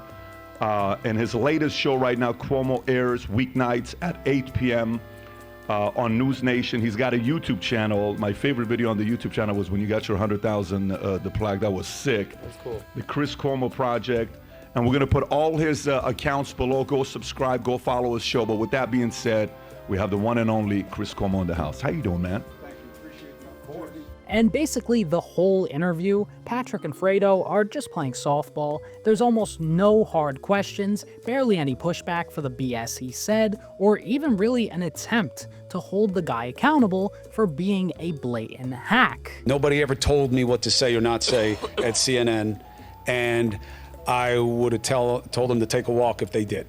So this man worked for a multi-billion-dollar corporation on cable television for 8 years, and not once did they ever tell him what to say or what not to say. That totally makes logical sense. I obviously can't show the entire interview, but it would be impossible for any rational adult to watch this episode in full and think to themselves, wow, Patrick really showed the establishment with this one. I don't believe in the deep state. I don't believe in any of that, okay? It's much more nuanced than that. You sound like that. By the way, your last 5 minutes, you sound like an anti-establishment guy, though. What you just said, that 5-minute clip. I just think that label is cheap. In fact, this interview went so well that Patrick then went on to hire Fredo for Valuetainment Media. So although Patrick is verbally anti-establishment, the second he got an opportunity to make a profit off the establishment, Patrick is the first one to get on his knees and Patrick might say that hiring Cuomo was about hearing both sides, but it's one thing to hear both sides, it's a whole other thing to hire the elites into your company and monetize it when your entire grift is based on trashing the people like him. And now that Fredo is at Valuetainment, nothing has changed. He's still to this day one of the biggest frauds in the entire country. Back when he was at CNN, he was the most partisan corporate hack in the entire world, spewing any words his boss would tell him to. But now that he's left CNN and those paychecks stopped coming in, he's coincidentally shifted his entire rhetoric and he's now a center-left type of guy. And that probably isn't because he's changed for the better, but because once he got kicked off CNN, he realized he had to do that to stay relevant and profitable. What's up, cool kids? What do you guys like? I've grown a lot between when I was 50 and 60. Yeah. I've changed so much from my 70s to my 80s. What the Fredo hire proves to me is that if Patrick was the elites, he'd be just as corrupt, just as power hungry and just as motivated by profit as those he criticizes. Because as soon as he got a chance to confront the mouthpiece of the establishment in person, instead of putting his money where his mouth is, he completely forgot what his entire brand was built on. Punk-ass bitches from the right call me Fredo. My name is Chris Cuomo. I'm an anchor on CNN. Fredo is from The Godfather. He was that weak brother. Isn't that your And brother? they use it as an Italian aspersion. Any of you Italian? I'm a little Are you bit. Italian? It's a fucking insult to your people. It's an insult to your fucking people. It's like the N-word for us. Is that a cool fucking thing? But hey, sometimes you build your entire platform on a certain viewpoint and then instantly cash in on whatever you constantly speak out against. It happens to the best of us, right? However, Patrick has also previously paid George W. Bush to speak at an event to grow both PHP and his YouTube channel, and I think we can all agree George Bush is the definition of establishment. He's literally the former president of the United States, and when he was in office, he was the most status quo, pro-military industrial complex, pro-corporation, bureaucratic president possible. I call upon all nations to do everything they can to start this drive.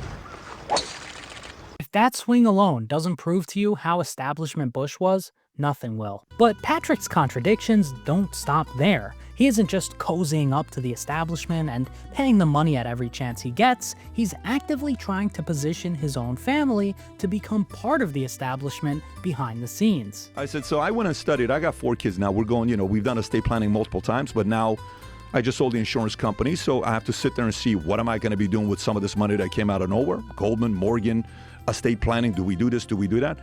Let's go study it. We put our research team, go find out who did it right out of all the families. Okay, the Medici family, 7th generation, they kept the wealth within the family. What are they doing? And boom, boom, boom, boom, boom. Great. Vanderbilt family, the money lasted 1 generation, maybe 2. The Rockefeller family, they're at 3 or 4. Okay. So while he's telling his audience to resist the establishment in every other podcast, he's in the background studying the playbook of the elite families that he's supposedly against. If Patrick really had that big of a problem with these people, he'd probably be talking about how to dismantle the systems which give them so much power, not brag about how he's trying to become them. Ultimately, based on his actions and not his words, I don't think Patrick is actually anti-establishment at all. I think he's just annoyed that he's not yet in the establishment. There are certain topics you don't have a lot of credibility to speak on. This is one of them. Speak on things you have credibility on. This is how much credibility you have on this topic. And when you talk about stuff like that, your history comes up and we have to talk about it. Another thing which makes no sense to me about Patrick's political grift is the fact that he claims to be America first. Me being from Iran, I think I'm America first. I'm a supporter of this. We're living in America. I'm in America, folks. This podcast is heard by 180 plus countries. I live in America first. This is my #1 priority as a country. It's that simple. And that's amazing. I love America, but I'm not so sure about Patrick because he sells some great merch on his website, vtmerch.com. Anyone who watches the show knows this because they spend about 1/3 of the airtime advertising it, and sometimes he even uses his status as a US veteran against his fans as a way to show more merch. One of the best decisions I ever made in my life was joining the U.S. Army. When I served the 101st Airborne Division Air Assault, the level of pride of America being the greatest country in the world went to the roof. If you are a veteran, or if you support veterans, you have family members, Veterans Day, we have brand spanking new gear for you to choose from, a whole plethora of options of what to choose from with shirts that say we support armed veterans, I am an armed veteran, dog tags, shirts, hats. So he's trying to position VT Merch as a patriotic right-wing brand, but I kind of knew something shady was going on here because obviously Patrick is involved, and nowhere on the site does it disclose where the clothing is actually produced, so I asked them, and according to the company themselves, their clothes are made in China, South America, and Mexico. But last time I checked, China and Mexico and South America don't exactly align with conservative, patriotic values. So although Patrick is willing to represent America first as a way to gain more followers, when he's given the opportunity to employ American citizens and pay them fair wages under reasonable laws, he outsources that work to countries with extremely questionable labor laws like Mexico and China. And then, for the final spit in the face to his fans, the guy has the audacity to charge $40 for a t-shirt made in China, which literally says USA. Oh my, dude, you're gross. You're just gross, bro. I don't get it, You're bro. just I mean, the irony writes itself. Patrick spent years scamming American citizens by recruiting them into an MLM, then just verbally says he's America first to Grift to the right, but the second there's money involved, the guy instantly goes from Trump supporter to Xi Jinping supporter. And sure, outsourcing to China might save money, but if Patrick truly believed in his America first values, wouldn't he be willing to sacrifice some profit to support American jobs? There are people that are very good in self-promotion, but they're not good in the delivery part of it. They become hypocrites. If you can master the art of self-promotion and delivery, you get saint status. Looks like Patrick has officially achieved hypocrite status, but look, as a consumer, I love Chinese-made clothing. Almost all my clothes are made in China. The main difference is I'm paying $5, $10, $20 for a commie t-shirt at most, not $40. And as a true American patriot myself, if someone even offered to pay me $1,000 to just wear a t-shirt which reads Angry Patriot or USA that was made in China, Mexico, or South America, I would have no choice but to defend my country's honor right there on the spot. We're gonna beat your ass! You just get that through your stinking traitorous heads! Excuse me, I apologize, but I will stomp your head in if you start a fight with me, you thug scum! Anyways. If your number one is America first, this isn't America first.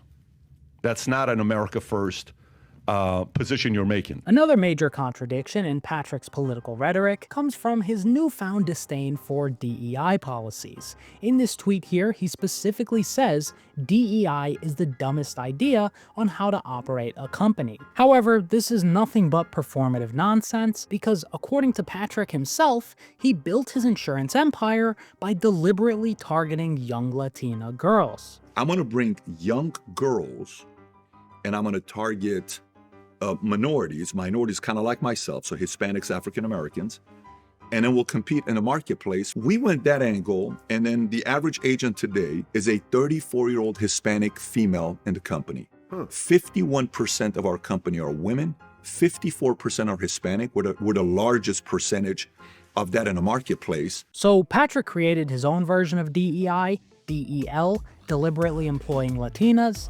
Now, Patrick might argue that his strategy was based on business opportunity, not ideology, but if the end result in both cases is companies going out of their way to hire people based on race rather than on merit, how does that not fundamentally align with the DEI policies he now speaks out against? If anything, DEL is even more cynical than DEI, because at least DEI is rooted in ideology, so it's an attempt to do what some people would consider the right thing to do. DEL is purely a money-making tactic designed to systematically take advantage of minorities under the guise of helping them. Patrick has seen these numbers, so there's no denying that Patrick knew for a fact he wasn't empowering young Latina women or anything. He was knowingly exploiting an untapped market to sell more useless insurance policies and collect more recruitment fees. Then, the guy had the audacity to start speaking out against DEI, even though his entire company was built on diversity, and that level of hypocrisy is nauseating. 54% of our agents in our company are women. And the second thing is over 50% of our agents in our company are Hispanic. So we have women from all over the world. We have all sorts of nationalities and ethnicities in our company. We became 54% Hispanic, while America's only 24%. But I do believe we have a very strong presence in the Latina market, with at least 50% of our ladies coming from the Latin community. We became 24% African American, while America's only 13%. I'm a minority woman, and for the most part, I didn't think I belonged in that industry until you give me the right platforms. We are figuring out a way to connect with the multicultural community because I come from the community.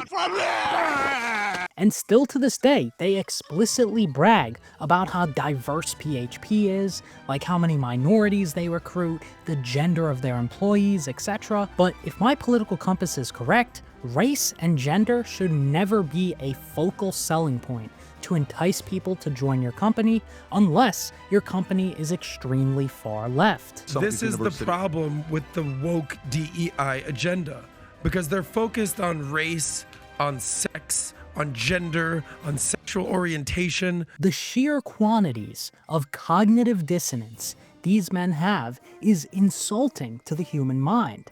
To sit in front of a microphone and cry about the woke agenda for hours on end while sitting next to an inarguably woke CEO is immeasurably disrespectful. Your woke bullshit you're doing, your DEI, stuff that you're feeding down kids' throats, your hate of America, and then now you're showing us with this, your standards.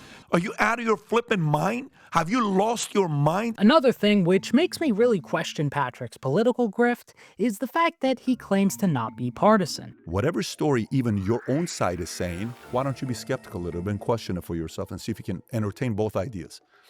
I want to find ways to entertain both ideas as much as possible because I find myself becoming sharper when I do that, and I eliminate blind spots. Anytime I'm 100% one side, I have way too many blind spots. And this is actually one of the things I used to really appreciate about Patrick and his show, because over the last few years, I think Patrick has used his platform to have more full-length discussions between people on the left and right more than almost anyone else. For example, they did this live in-person debate between Candace Owens and Fredo, or this one with Dave Smith and Fredo, and they've had a lot of liberals on their podcast like Sam Cedar, David Pakman, and Sink Wigger, and regardless of the opinions expressed or the quality of the episodes, I can appreciate that they try to bring different viewpoints together, especially in today's extremely divided political climate. However, the problem is that Patrick exploits these balanced conversations as a way to gaslight his audience into believing he's unbiased. You got the guys who are, you know, the Rogans, the independents. I think I would put us as a center-right is where we're at. We'll be fair to everybody on what we're talking about economically. We're independent. I'm a registered independent. I've been a registered independent almost 20 years. That is just not true at all, because whenever they're not bringing both sides together, the entire nature of the show is basically just Fox News but on YouTube. You can click on any of these podcasts and go to any random timestamp. 99% of the time, they're going to be covering any story from a strictly right-wing perspective. On top of that, most of the people Patrick has done advertisements for just so happen to be right-wing guys, which we'll get into later, but even just verbally, Patrick is about as partisan as it gets. For example, Patrick went on Piers Morgan's show a few months back, and he was asked to name a singular character flaw about President Donald Trump. As a leader, what are his character flaws, do you think? I mean, if you were advising him, if he wins on Tuesday, and he gets another 4 years. My own gut feeling, having known him a long time, is that he'll be thinking more about legacy second time. I want to say this to you, and I hope their team sees this, because let's go and talk deception after he wins. Okay? We're in a room like this, and it's 10 of us. We're all the establishment left. Number 2 will be J.D. Vance. Number 3 will be Trump. Why? I'll give you my thoughts on this. They're going to try to do the following, and this is what's going to hurt. Let's say you're J.D. Vance, mainstream media, CNN. Then J.D. may win 2028 and 2032. I think Vivek's going to be that. I think a lot of people, I think 2020 is going to be very, very... They're going to go try to find a way to destroy Elon and J.D. Vance. You cannot make this up. Instead of just saying something like, sometimes the guy says and does stupid stuff, just like the rest of us, which can be applied to any human ever, Patrick monologues all the oxygen out of the room by going on a 3.5-minute rant about political strategies and J.D. Vance and Elon Musk. So this self-proclaimed independent is either so partisan to the point where he's convinced himself that Donald Trump is the second coming of Jesus, or he's so audience captured that he doesn't want to say a single bad thing about the candidate that he supports because he doesn't want to lose fans. Either way, that is just not healthy at all, and I don't think someone who truthfully looks at both sides would dodge such a simple question. I call it the weave, and some people think it's so genius, but the bad people, what they say is, you know, he was rambling. Yeah. It's not a ramble. There's no rambling. This is a weave. This is a weave. If you thought Patrick's ridiculous partisanship couldn't get any worse, in September of 2024, a few of Patrick's fellow right-wing content creators were exposed for being paid by Russian government employees to create content which promoted pro-Russia narratives. These creators include people like Lauren Chen, Dave Rubin, and Tim Pool, all people who've been on Patrick's show. And when Patrick and his boys covered this story, instead of strongly condemning this pretty terrible behavior, Patrick's take was extremely tame. And, you know, everyone's going to mess up at some point. You have to be also very careful with who you align yourself up with. You can have people that you're on your show, you're having conversations, all this other stuff. But actual business partnership with certain people, You have to be very, very meticulous, careful, detailed, all of that. Now, Tim Pool is a talent. Dave Rubin is a talent. Lauren Chent, very attractive, well-spoken, seems sharp. Maybe they needed the money. I don't know. And then you're putting this in email exchange. So you're incriminating yourself. You are a part of it based on some of the stuff that you've done. But it's a very slippery. This game, by the way, this will be a non-story in about 2 weeks. Everybody will move on. Yeah. Okay, that's how the news cycle works. When you're in it and you're them, you think this is the end of your career, whatever. In 2 weeks, you move on. Keep in mind, this is the guy who claims to be America first. The fact that these so-called political commentators were being paid suspiciously large amounts of money, up to $400,000 per month, isn't just something that people should forget about in 2 weeks. It's something that realistically should discredit them entirely. I generally don't care if I disagree with someone's personal political opinions unless they're some sort of a super irrational extremist. I also feel minors should get in trouble for messaging adults. But when someone's opinions are being influenced by a foreign government, that's no longer an opinion.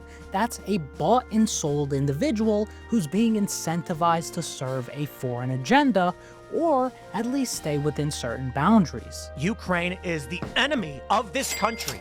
Ukraine is our enemy, being funded by the Democrats. I will stress this again. One of the greatest enemies of our nation right now is Ukraine. And I can assure you that if 3 liberal content creators were caught doing and saying the exact same things, PBD and his boys would be screaming treason at the top of their lungs. But because these are people who Patrick agrees with ideologically, he comes out with this lukewarm, we all make mistakes, everyone's gonna forget about this in 2 weeks take. This is the game of politics, man. It's all manipulation, deception, and surprises. Another thing about Patrick's political grift, which makes no sense to me, is the fact that his main slogan is, the future looks bright. The future looks bright after what just happened tonight. Go to vtmerch.com, place your order, tell the world that you believe the future looks bright. People don't believe the future looks bright today. It scares the crap out of them when they see somebody say future looks bright. So I'm convinced the future looks bright, and we want 1 million people to word your future looks bright. It's so confusing for people who are pessimistic when they see somebody say the future looks bright. We believe the future looks bright. We fully believe the future looks bright. Fully.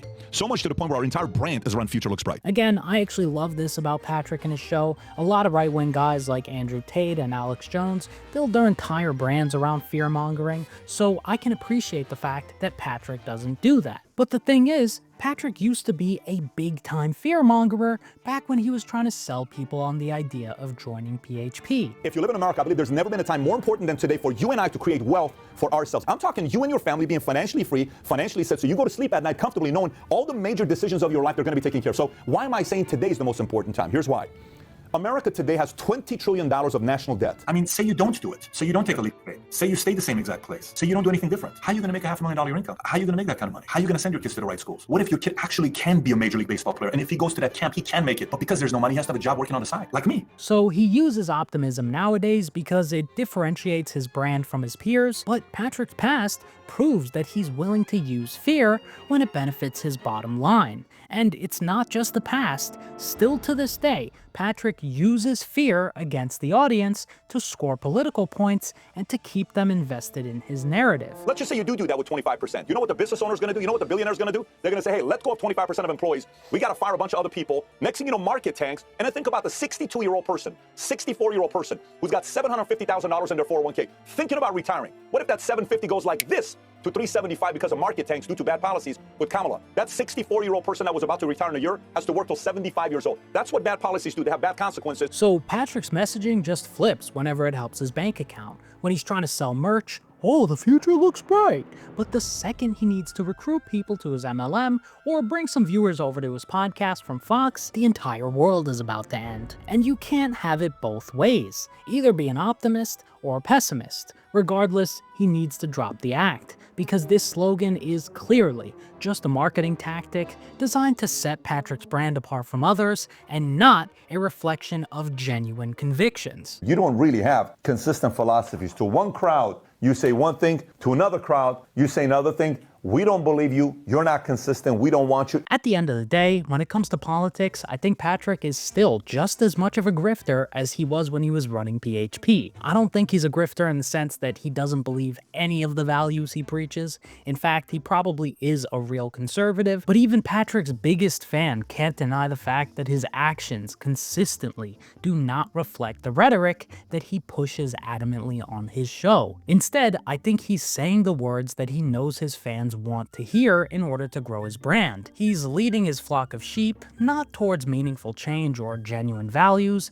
but towards his own bottom line. And that makes sense because Patrick is still a con man, so of course he's gonna run his podcast in the exact same way as he ran PHP, through lies and deception. And ultimately, Patrick being involved in right-wing politics is actually a bad thing for the right as a whole because he's now become one of the biggest right-wing voices in the entire world. He's getting tens of thousands of live viewers on every show. He interviewed the President of the United States, and on election night, he hosted one of the biggest streams in the entire world. But no one should be getting their political takes or information from a guy who ran an MLM for 15 years, right or left. I've met drug dealers more honest than MLM guys. Getting your political takes from an MLM salesman is just as bad, if not worse, than getting them from a basketball player like LeBron, who Patrick is constantly having a mental breakdown over. Because at least most of LeBron's time is spent dribbling a basketball, not having a midlife crisis in front of a podcast mic. We need the next propaganda. What's the next big propaganda? And he even takes it deeper. Propaganda, disinformation, deception. The level of credibility being lost, they will protect that and use propaganda to blame somebody else. All they're doing is just doing basic, easy interviews and propaganda, right? Unlike most YouTubers who grow through consistent hard work and improving over time, Patrick didn't actually work his way to the top of the podcasting world. He bought his way there. You see, Patrick kickstarted his podcasting career by paying for interviews with celebrities and athletes like Kobe Bryant, Magic Johnson, Kevin Hart, Wayne Gretzky, Jordan Peterson, and Shaq, all at PHP conventions. This is insurance. This is an insurance company, yes. This is Insurance? Yes.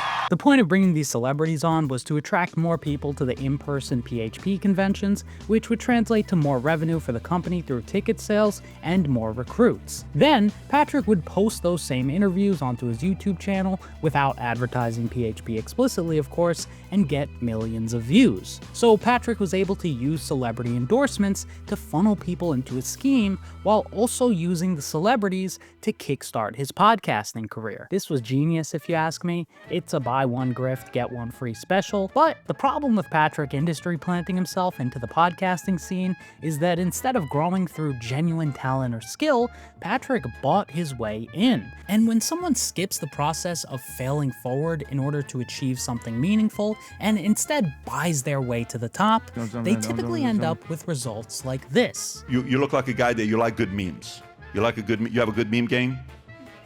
I don't even know what you're talking about. I understand. Okay. But believe it or not, this strategy has worked, as Patrick has somehow become one of the most well-respected and established interviewers on the entire platform. But because Patrick didn't achieve his position through actual skill, the main issue with Patrick's interviews is that they're often filled with absolute nonsense. I feel like everybody knows what the right thing is to do, and just do the fucking right thing. Like, that's my religion, do the fucking right thing.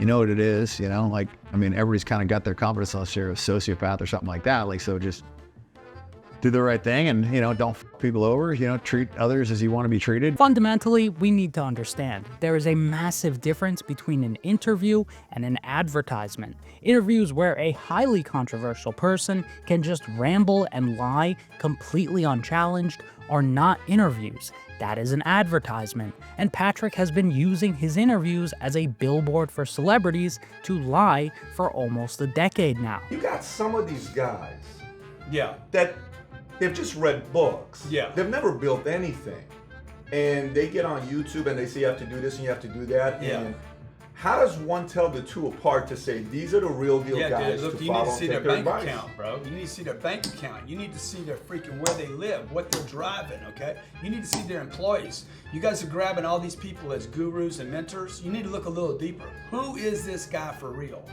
Because, look, there's no regulation on me saying I'm an expert. I could be an expert on everything. But it's one thing to allow BS to go unchecked. There's nothing wrong with having a softer interview style if you're consistent about it. The problem with Patrick is that he acts like the opposite is true. So he actually brags about how much he loves confrontation and doing research. The podcast demanding. I like to do research. I like to do good podcasts. I enjoy confrontation. I love it. That's good. I love it. Unfortunately, he's capping. Patrick only chooses to confront and research his guests when it serves his career, not because of any actual principles he holds. For example, Patrick is a right-wing guy who has a mostly conservative audience, and when he brought the owner of The Hub and this other woman onto his podcast, the entire time, he at least tries to push back on the things they said. He clearly did a bit of research as he has stats and points to back things up, etc. It was an attempt to confront the bad people that he chose to platform, and regardless of how good or bad it was, I can appreciate that. The only real complaint I have is that this woman is wearing a cross while unconditionally defending The Hub for an hour and a half, which is the definition of blasphemy, and if I was a Christian man like Patrick, the Holy Spirit would have forced me to snatch that chain right off of her. But anyways, you can't deny that Patrick has the ability to research and confront his guests. The problem is, he picks and chooses when to do his homework, particularly when it aligns with his audience's values, and he's quick to forget those skills almost every time confrontation could hurt his bank account. And for the final spit in the face to his fans, he turns around and just verbally claims to have a reputation for asking tough questions. I have a reputation to ask tough questions and piss some people like you off. That's my reputation. But reputations are built on actions, not proclamations, and Patrick's actions tell a very different story. For example, Patrick's interview with Andrew Tate is an absolute masterclass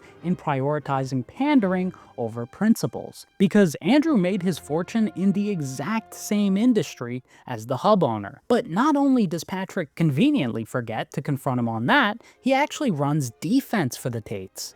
But before we get into that, for context, Andrew and his brother Tristan have been formally charged with forming an organized crime group, human trafficking, and rape in Romania. For anyone who hasn't seen my last video, Andrew is by far, not even close, the most egregious liar on the entire internet, specifically about his criminal case, because he knows that most of his fans are Western and have no understanding of Romania's complex legal system, so he uses that against his fans to lie about every aspect of the case. To put this into perspective, he recently lied about the fact that his case was dismissed twice, 2 months in a row, in writing, which is physically impossible. I don't lie about nothing.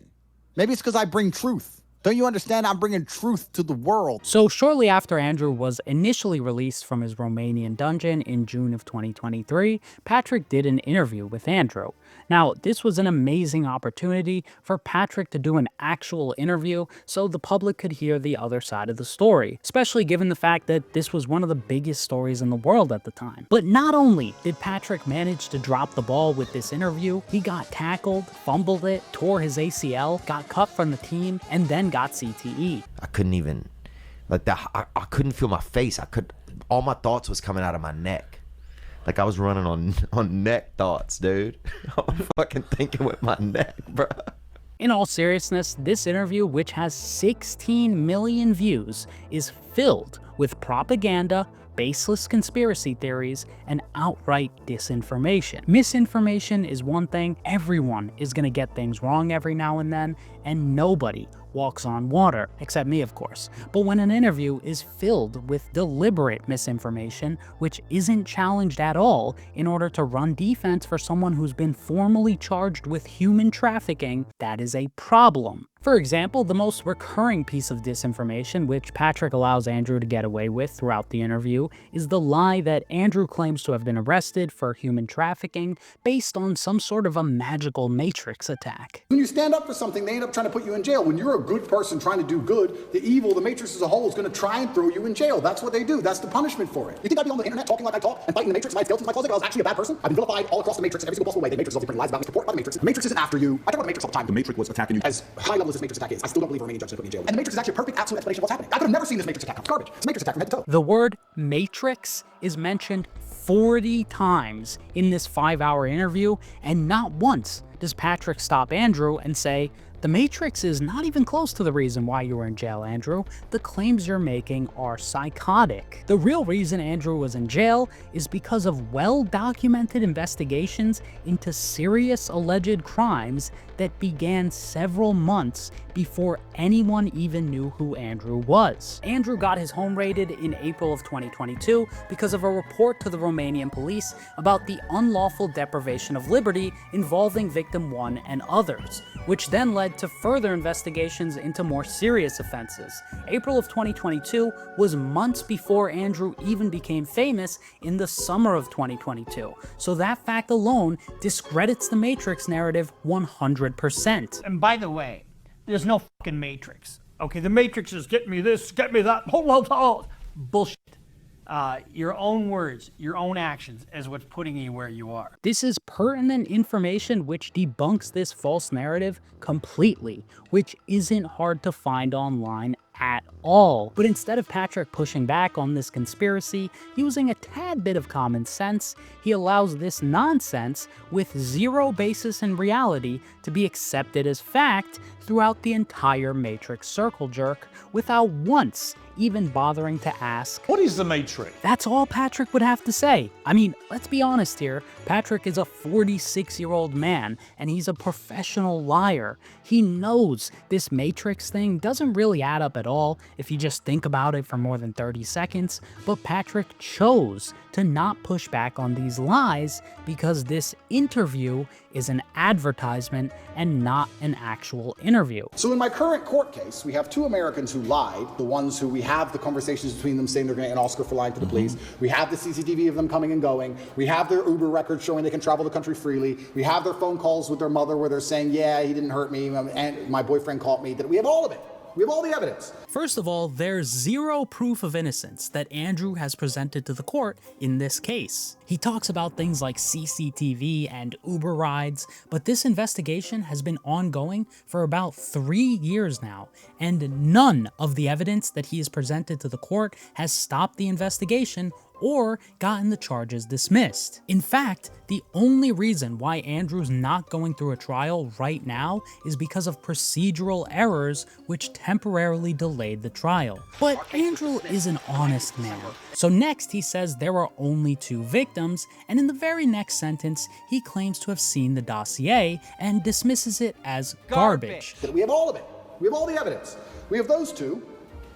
And then there's nobody else who could possibly even take the stand. I don't believe, as high level as this Matrix attack is, I still don't believe a Romanian judge is going to put me in jail with the dossiers. I've seen it. It's garbage. I don't think I'm going to end up in jail. But it's just taking years of my life, damaging my influence, having bad things to say about me, keeping me under control, keeping me locked in a house. That's all they want to do. They have no interest in the truth. But if he had actually read the dossier, he'd know that there are 7 alleged victims, not 2. It's impossible to see any dossier associated with this case and walk away thinking there are only 2 victims, unless, of course, you can't read. Here's the initial indictment, and here's victim 7's testimony. Why in the world would there be a victim 7 if there's only 2 victims? Do they skip the numbers 2, 3, 4, 5, and 6 in Romania? Or is Andrew lying? And from Patrick's perspective, it's even worse. It would take less than a minute of research to find out there are more than 2 victims and correct this lie. Even on the press release, right after they were initially taken into custody 6 months before this interview, it specifically says 6 injured persons were identified who were exploited by the organized crime group. So either Patrick didn't bother to do 30 seconds of research before this interview, or he's intentionally allowing these lies to slide, and there is no in-between given how basic this information is. But in his defense, there are certain times where Patrick and his co-host, Adam, do ask tough questions like this. This is a heinous charge, or allegedly. I mean, this is not lightweight stuff. You famously ran a webcam business. Correct. Perfectly legal, nothing wrong with that. I mean, I can't tell you how many women are doing OnlyFans these days, webcam business. How much of a reason was that, a correlation for the human trafficking, the sex trafficking, the webcam business? How much did they correlate that? So, well, he must be human trafficking, he's running a webcam business. There's no correlation. Zero correlation. So they haven't even charged any of the webcam business, Zero. any of this. Zero. And what's crazy is... It's crazy. People assume that, right? It's crazy because, one, it's not legal. illegal. And two, you can go drive down the high street of Romania. There's webcam studios it's one of the most popular businesses in the country. It's not even illegal. And that was a past life. You're talking about something that happened 10 years ago. It was that long ago? It was about 10 years ago, yeah. It was at the very beginning of it. The very beginning of the whole idea of that industry. Although that was an attempt to confront Andrew, there's no point in asking a question like that if you don't correct the lies told in response. The webcam business has a lot to do with the case. It's mentioned constantly in the indictment, and Andrew's webcam business was not 10 years ago. That's undeniable. According to his own words, almost everything Andrew said in that clip has no basis in reality. And if Andrew is confidently lying about things that he knows are verifiably false, and he knows that Patrick will help him get away with these lies, why would he tell the truth? So obviously Andrew lies incessantly throughout the entire 5-hour interview, and Patrick just sits there and smiles. For example, he lies completely about the lung cancer story. He claims to have been arrested for human trafficking because of TikTok. None of the alleged victims are actually victims, but I covered all that in my last video, so I don't want to rehash it. But the main thing which solidified this interview as intentional disinformation for the Tates to me was what Patrick let Andrew get away with here. My brother was put in jail for being my brother. He hasn't said any videos. He hasn't said anything on the internet. He hasn't said any of the things I've supposedly said. He's never, the Matrix isn't attacking him. The BBC doesn't print about him, nothing. Why was Tristan Tate in jail? Because it's Tate brothers. So they just took him and threw him in a cell. I actually don't think Andrew could have strung together a collection of words that were less true. Tristan wasn't just some innocent bystander, he was an active participant in the alleged organized crime group. And if Patrick wasn't an active participant in the Tate's disinformation campaign, he would have mentioned that the human trafficking case Tristan has been charged with exposed the fact that he once said, primarily, I'm going to work these bitches like slaves. I work them like slaves. No, work like slaves. Minimum 10 or 12 hours a day.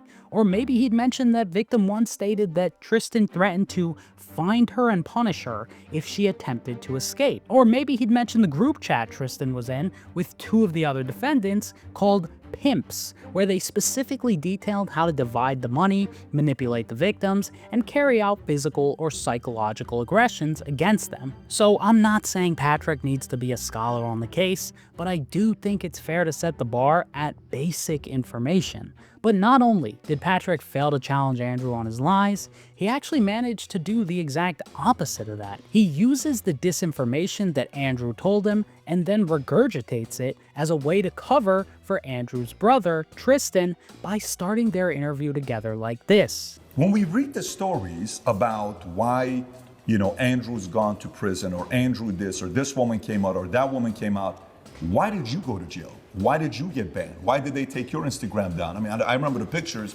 It was all cars and suits and motivational stuff. So is it guilty by association? It is guilty by association. I hate to say it, but I'm fully aware that I would not have been banned or cancelled or probably ended up in jail if I wasn't Andrew's brother. Notice how the question in and of itself intentionally conflates 2 entirely separate issues. The fact that Tristan was banned was guilty by association. Tristan didn't just so happen to break the TOS of every large social media platform all in the same week Andrew just so happened to get banned. That is undeniable. But the deplatforming and the criminal case have nothing to do with each other.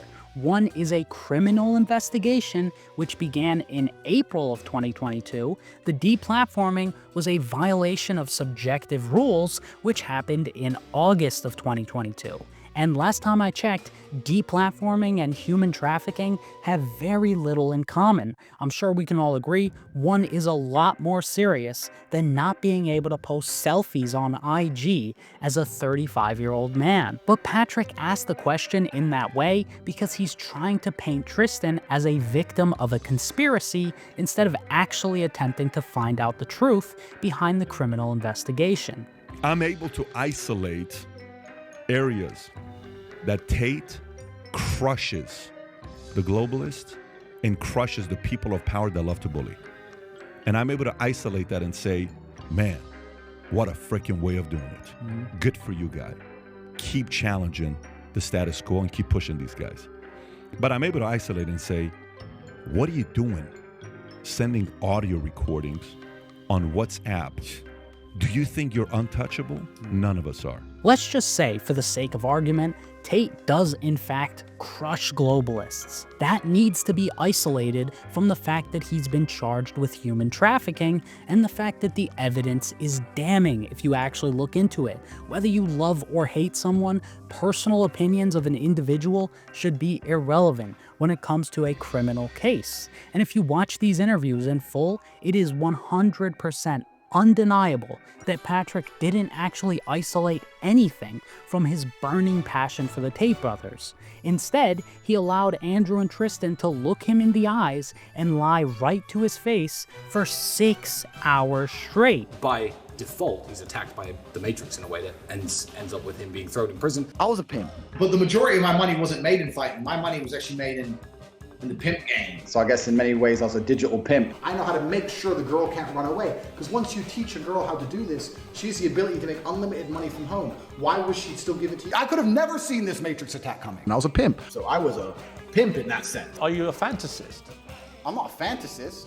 Do you have a persona that's just not you? Of course not. I am me. Well, if you are you, why would you repeatedly call yourself a pimp and then now say you've never been a pimp? That's not a Matrix attack. Tell me what is possibly else. And when the Tate's indictment became public information, not once did Patrick spend even 2 minutes actually covering the indictment on his show. And that is quite odd to me because Patrick himself claimed that Tristan is only involved in the case because he's guilty by association, and he didn't question any of Andrew's lies, so clearly he doesn't have a huge issue with anything Andrew said. But if what Andrew said was true, wouldn't Patrick be passionate about exposing the injustices happening to the Tates? Based on his actions and not his words, Patrick doesn't even actually believe any of the nonsense the Tates told him, and he knows that if the actual facts of the case were discussed in depth on his show, it would contradict almost everything that Patrick chose to broadcast to 16 million people. Obviously, Patrick can cover whatever he wants on his own show, but it is odd to me that they never covered the indictment because they've spent hours of runtime covering the details of the Diddy case, but not even 5 minutes discussing the details of the Tate indictment.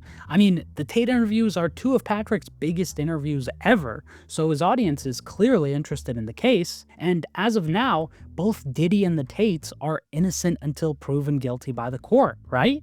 But the difference between the two is that Patrick can use one of them to own the libs, and the other is apparently crushing globalists by tweeting 70 times a day and pretending to be a devout Muslim man by scamming his own fans through crypto pump and dumps. If you're here, let's just say you're trying to be as neutral and moderate as possible with anybody you're interviewing. Okay, if we know 5% you're for the guy, we're okay with it. That's fine. I can respect that. But if you do an interview and you go 25% this side, you're not doing an interview. You're hanging out with a friend is what you're doing. Forget hanging out with a friend. What if the guy you're interviewing signs up as an influencer on the app you own where you make a 20% commission from every single sale he makes, so you actually have a direct financial incentive to make sure your friend doesn't get exposed so you can make more money? If 25% biased is too far, isn't 100% biased even worse? The moment you forget that the salary you're getting paid is because of people that are tuning in, and they're walking away because you lost your journalistic integrity because it's all about pandering to an audience that you don't want to share the other side of the story. You don't want to share the other side of the story. Don't get me wrong, I don't expect every interview to be some sort of a heated debate or an argument. Like, for example, when Tucker interviewed Putin, just let the guy say his piece and don't end up in a ditch. But when you're the guy who claims to love confrontation and doing research, it's probably not enough to just show up completely unprepared and let your guests just spew unchallenged BS just so they can protect their image and so you can pander to their audience. Another great example of this is the interview Patrick did with Alex Jones right after he got deplatformed. But before we get into that, we have to understand why Alex even got banned in the first place. Back in 2018, Alex was removed from all the large social media platforms, and although I generally don't agree with suppressing someone's platform or the precedent that it set back in 2018, the reason why Alex got banned was inarguably valid. It was because he exposed big poison. What do you think tap water is? It's a gay bomb, baby. I don't like them putting chemicals in the water that turn the friggin' frogs gay. Do you understand that? Serious crap. In all seriousness, Alex isn't just a meme, unfortunately. The main thing which got him banned was the fact that Alex continuously went on the air and said that the incident at Sandy Hook in 2012 was a government psyop that never actually took place in an attempt to increase gun control. The official story of Sandy Hook has more holes in it than Swiss cheese. My gut tells me the White House, people controlling the governments were involved in this. So don't ever think the globalists that have hijacked this country wouldn't stage something like this. They kill little kids all day, every day. And it's not our government, it's the globalist. I mean, they're doing it. They're doing it. They're staging it. I've had the investigators on. I've had the state police have gone public. You name it. The whole thing is a giant hoax. And the problem is, how do you deal with a total hoax? They staged Sandy Hook. The evidence is just overwhelming. But, the Newtown kids, they take them, put them in our face, tell us their names, who they were. Sandy Hook was never fake. It was a real tragedy where more than 20 families lost their children and 6 staff members passed away. And there was never an ounce of evidence which proved otherwise. But it's one thing to be wrong. We're all wrong sometimes. That's totally human. However, because Alex went on the air and repeatedly misled his clinically insane audience about how the whole thing was just a hoax with paid actors, certain InfoWars fans then started harassing the families of the victims. One of the parents came out and specifically said Alex Jones has made his life a living hell, and said he has endured online abuse, anonymous phone calls, and harassment on the street. Another said the harassment from Alex and his fans was so relentless that he had to move 3,000 miles away. So there's no doubt that Alex didn't exactly help the situation here. So not only are their kids being killed, but they have to deal with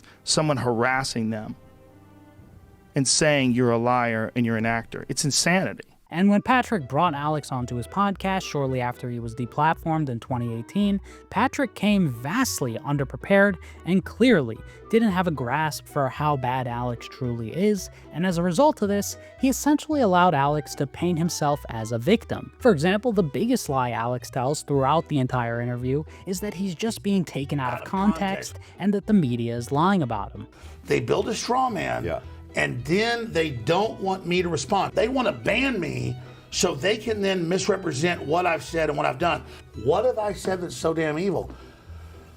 Because the mainstream media projects what I've said and done, and because they've created that straw man, they don't want me to be able to respond. So I've already said I'm sorry the media took it out of complex 10,000 times. Now, I'd be the first to admit that right-wing creators have faced harsher treatment on social media and from the mainstream media. But what Alex is doing here is using the media bias to position himself as a martyr. However, what's coincidentally never mentioned by either Patrick or Alex is that the full context is actually far worse than anyone can ever fully represent on a mass scale. Because even if someone did spend days of their life compiling all the clips of Alex denying Sandy Hook, no one wants to watch 30 minutes of clips of someone repeatedly telling the exact same lie, worded slightly differently. But if you want to see it for yourself, this is a 2-hour deposition of Alex live reacting to clips of himself denying Sandy Hook between the years 2012 up until late 2017. And in this same deposition, he also admits on video that Sandy Hook was real. So by his own admission, the years he spent publicly calling the grieving families crisis actors was never based in reality. And just so we're all on the same page about how much worse the full context is, here's Alex's co-host doxing one of the victim's parents live on the air 3 years after the incident. Starting into 2015, you learned that a Sandy Hook parent named Leonard Posner was behind a group called Honor Network, correct? That was fighting online abuse of Sandy Hook victims? I did, I think. And when you learned that, you told your viewers that Honor was run by Mr. Posner, you showed addresses being used by Mr. Posner, and you said he needed to be investigated in Florida. Didn't you say that? Objection is to form. No. He's been getting all kinds of grief from Mr. Posner. Anything that comes out, social media shut down due to Sandy Hook false copyrights. What's interesting is they list the address for the Honor Network in Boca Raton, Florida. You look up the address on that, which says, you think, if they had this organization, they would have some sort of headquarters where they would be setting up a memorial. Well, we'll just start investigating that. I guess I'm going to have to probably go on up to Newtown. I'm going to have to probably investigate Florida as well. So this is the guy crying about the context. This guy should literally be on his knees begging the general public not to look into the full context, because it is far worse than anyone can represent in a time-sensitive manner. And although it's not Patrick saying any of these things, by not shutting down these blatant lies, then broadcasting that to 3 million people, Patrick is allowing Alex to use his platform to rehabilitate his image based on lies. Within a year or two, I said, no, I think Sandy Hook happened. Mass shootings happened. Flashback. I don't know what really happened with Sandy Hook, folks. We looked at all sides. We played devil's advocate from both sides. But, I mean, it's as phony as a $3 bill. End of flashback. Within a year or two, I said, no, I think Sandy Hook happened. The media, as soon as I said I thought it happened, because I'd questioned it before, went, oh my God, we've got him. But just to make this clear, this Alex Jones interview is not like the Tate interview. This was before Patrick became a partisan hack, so he does try to push back. For example, he spends half the interview repeatedly saying that Alex gets in trouble because he over-sensationalizes. Here's the story. This is what the story is, okay? You add stacks on top of the stacks, on top of the stuff, and top of the stuff, and you over-sensationalize. And you're getting me to say, wait a minute, this conspiracy got a little deeper, and you're getting people to take action on it. Because you overly sensationalize, you make me take the credibility out of what's coming out of your mouth. But even when he challenges Alex, he completely misses the mark, because Alex's issue isn't that he over-sensationalizes. Without sensationalizing, nobody would even know who Alex is. The real issue here is that Alex used the all press is good press strategy to become one of the most famous men in the entire world, but when that same strategy started getting him in trouble, he cried and claimed to be unfairly targeted. So Patrick's fixation on sensationalism as the core issue is purely surface level and completely ignores the real issue, which is that Alex isn't a martyr or a victim of unjust persecution. He's someone who is simply held accountable for his actions. I feel good because I'm not a sellout and I'm a trailblazer and people project who I am. They lie about me all day. Yeah, the guy who sells anti-aging supplements for $150, but somehow managed to age 20 years in 8 years, totally isn't a sellout. We definitely don't need a correction there. But putting the snake oil aside, the next lie Patrick allows Alex to get away with was about Pizzagate. In case you're not familiar with Pizzagate, in 2016, a man shot up a random pizza place in Washington, D.C. because there was a conspiracy going around that there was an undercover trafficking ring in the basement of this specific pizzeria. However, this pizza shop didn't even have a basement, so yet again, this story had no basis in reality. But, of course, Alex reported on this conspiracy, and as usual, he was right. Real. This is on Infowars.com. Pizzagate is real. The only question is, what exactly is it? This was a huge story back in 2016, and just like Sandy Hook, this was a real-life problem that Alex definitely contributed to. And in the interview, Patrick brings it up, and once again, Alex lies right to his face and to the entire audience. What if it was just purely educational? What if it was just, I'm going to give you the info? There's no doubt when I see the New York Times, the Washington Post, CNN saying the conspiracy theorists say there's a sex club in this place in D.C., and then we cover it, and then they say I did it. You better believe now I don't cover that. Is it fair to say that... Do you understand that I never covered that pizza place until the Washington Post, the New York Times, and CNN did? And then 4chan, which is a bunch of operatives, supplied all the BS, and then my reporters covered it. You understand, we didn't create that story. But you have been talking about parts of that story. No, the media. Are you talking people specific? on the street? People on the street walk up and they go, "F you, Pizzagate," and I'm like, I didn't create that story. Although it's true Alex didn't create the story, and other major outlets did in fact cover the story before him, these are just deflections. Other outlets criticized the conspiracy and tried to debunk it. Alex legitimized it by unironically reporting on the story and widened its reach past niche online forums. To put into perspective how ridiculous of a deflection this is, when Alex reported on Pizzagate, he specifically said this. Now, I want to be clear, not everybody in the WikiLeaks is involved in this, clearly. You have to go investigate it for yourself. You have to go investigate it for yourself. But I will warn you, this story that's been the biggest thing on the internet for several weeks, Pizzagate as it's called, is a rabbit hole that is horrifying to go down. Now, it's not a coincidence that the shooter was a fan of the InfoWars Facebook page and that he also admitted to listening to Alex's radio show. And Alex even formally apologized for his false coverage of the Pizzagate situation, which proves that even Alex himself knows that he's at least somewhat guilty in this case scenario. Yet, when he goes on the propaganda podcast, all of the blame is able to be shifted onto other news outlets because Patrick clearly had no idea what he was talking about. And this is the difference between earning your platform versus buying your platform. Any reasonable interviewer can do an hour or two of research, but all Patrick does in this interview is pretend like he's done research, when in reality, all he does is scratch the surface. So I'm not saying Patrick needs to do 50 hours of research before each interview to correct every single piece of misinformation ever said on his podcast, but when you choose to bring on someone this controversial, there's probably a good reason why they're so controversial. And I think any interviewer with a shred of integrity who chooses to platform someone this contentious would do an hour or two of research just to push back with basic information to counter the lies they tell.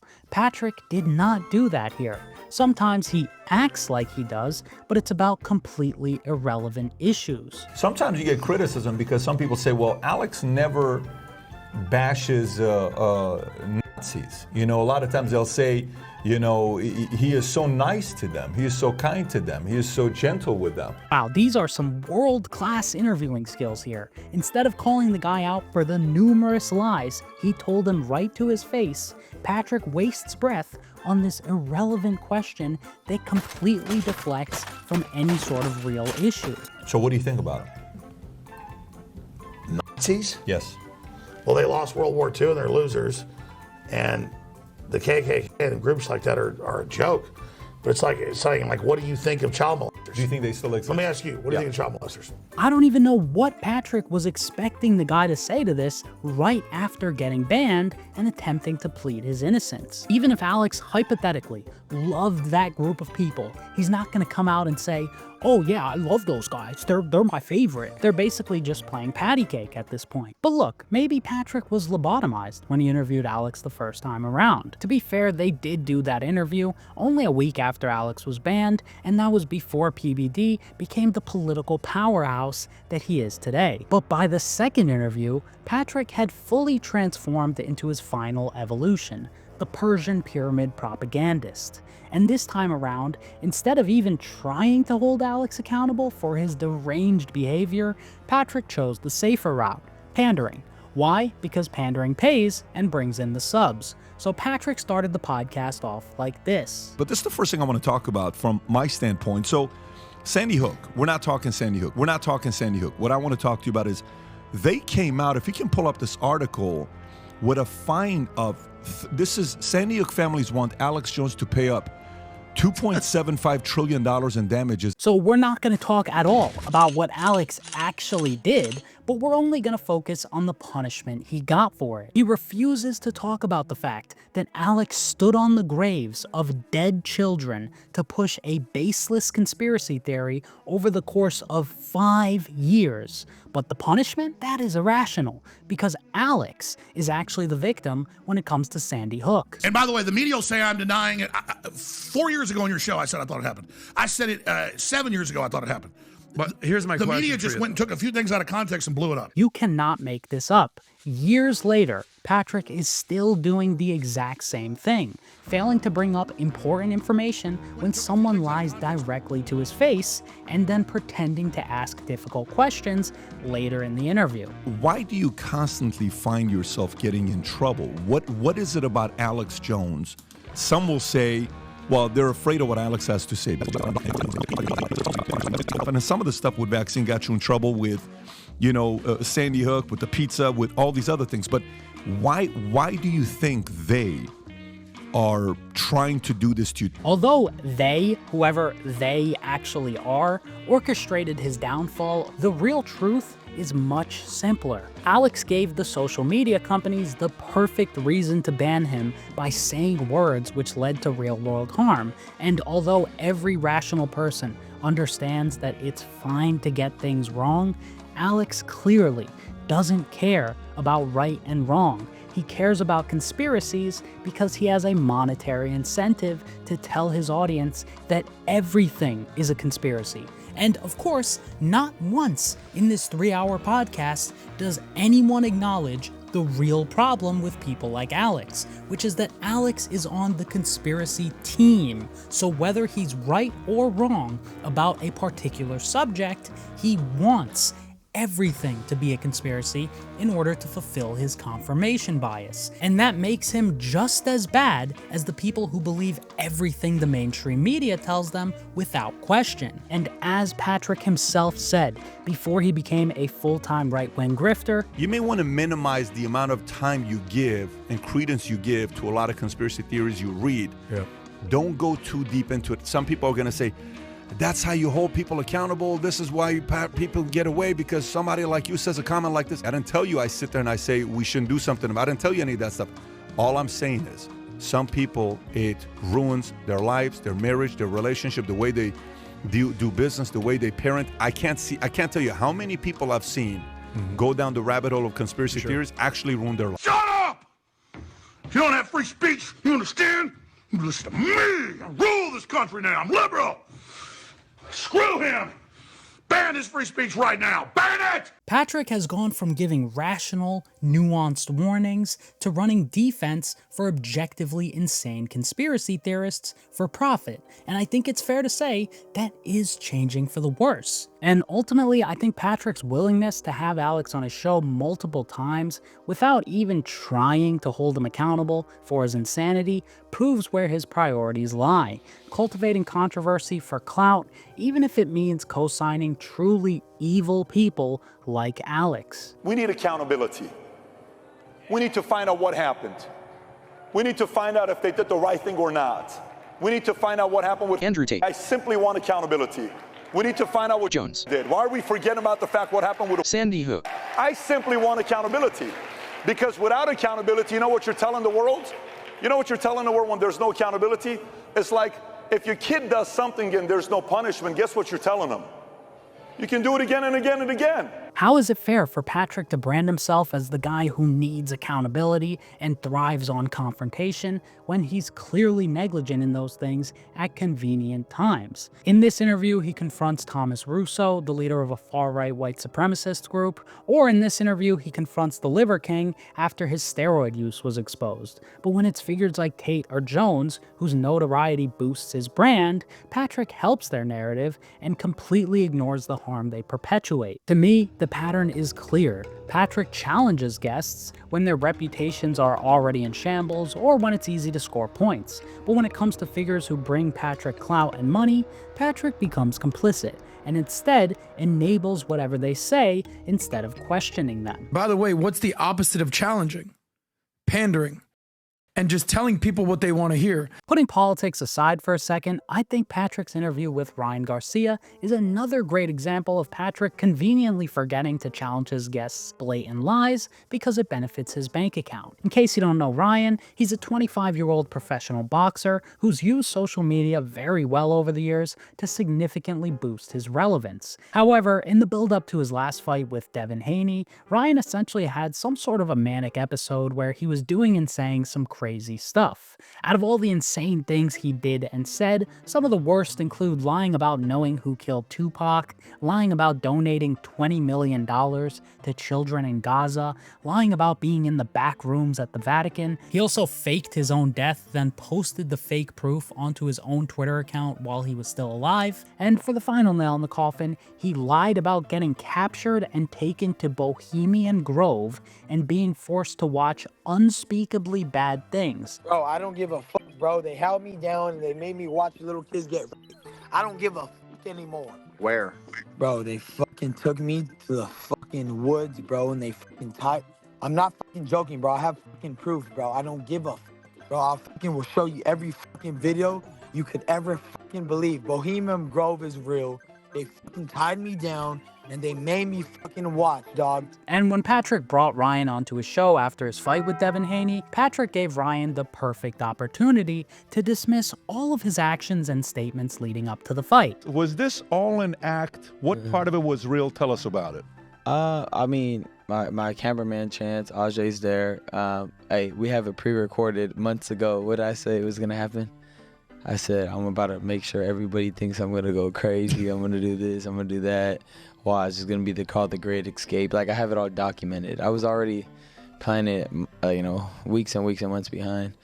I don't know what made me come up with the idea, honestly. I just, one day, just decided just to go all in and just commit to a plan that I had. And I was not gonna budge for nobody. So that's the entire basis of the podcast, that Ryan trolled the internet and everything he did and said was just a character to sell the fight. The thing is, Ryan wasn't just playing some character the entire time, and there are actions which prove that definitively. For example, Ryan was arrested about a month and a half after the fight for vandalism. Around that same time, he also broke into his ex-wife's home and destroyed her personal belongings. He also missed weight for the fight for the first time in his career, which ended up costing him millions of dollars and a chance at the title. In addition to that, he tested positive for Ostarine, which is a performance-enhancing drug, and that got his win stripped away and got him suspended from boxing for a year, which is his full-time job. Those aren't all the actions of someone who was just playing a character to sell a fight. Those are all real-world actions which didn't sell a single additional pay-per-view. And the problem with PBD allowing Ryan to use the trolling defense completely unchallenged is that it allows someone who's clearly going through some sort of mental issues an easy out instead of encouraging him to get the help that he very clearly needs. Of course, Ryan was trying to sell a pay-per-view event, so it does make sense to do and say certain things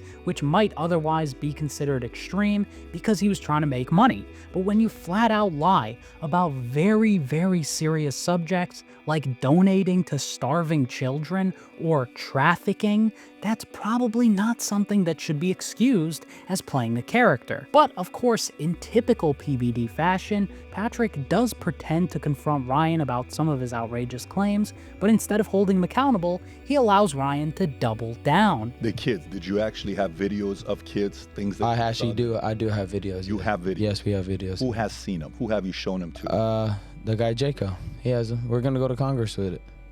Has anybody else here seen them? Have you guys seen the videos? No, they have not seen them. You guys have never seen the videos? Okay, so you've not shown it to anybody else. It's just you and him that have. Yeah. Now, is it something you have access to or he has access to? We both do. You both have access to. Okay.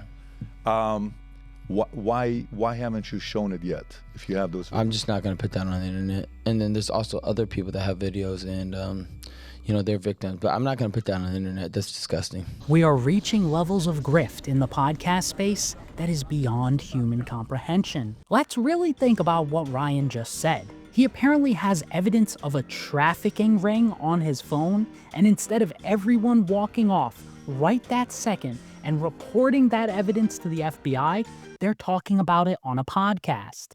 I am tired of Earth. These people.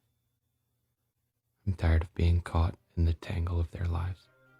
And it's now been more than half a year since this podcast took place, and Ryan still hasn't gone to Congress. And he's never gonna go to Congress because the supposed evidence he claimed to have never existed. This wasn't just a harmless slip-up or a mistake. This is an egregious lie that he created in his mind so he can make more money. I'm guessing here, but I think Patrick has the self-awareness to know that Ryan is lying, but of course, not once does he stop Ryan and say, hey, can I at least see some of the supposed evidence you have, just so I can confirm how insane you are? Instead, he just lets it slide, then he broadcasts that negligence to millions of people. I have a reputation to ask tough questions. Patrick also pretends to confront Ryan on the $20 million Gaza pledge lie, and as you would expect, Ryan lies right to his face. And I saw you allegedly pledges $20 million to I wrote Gaza that after in the fights. tweet, yeah.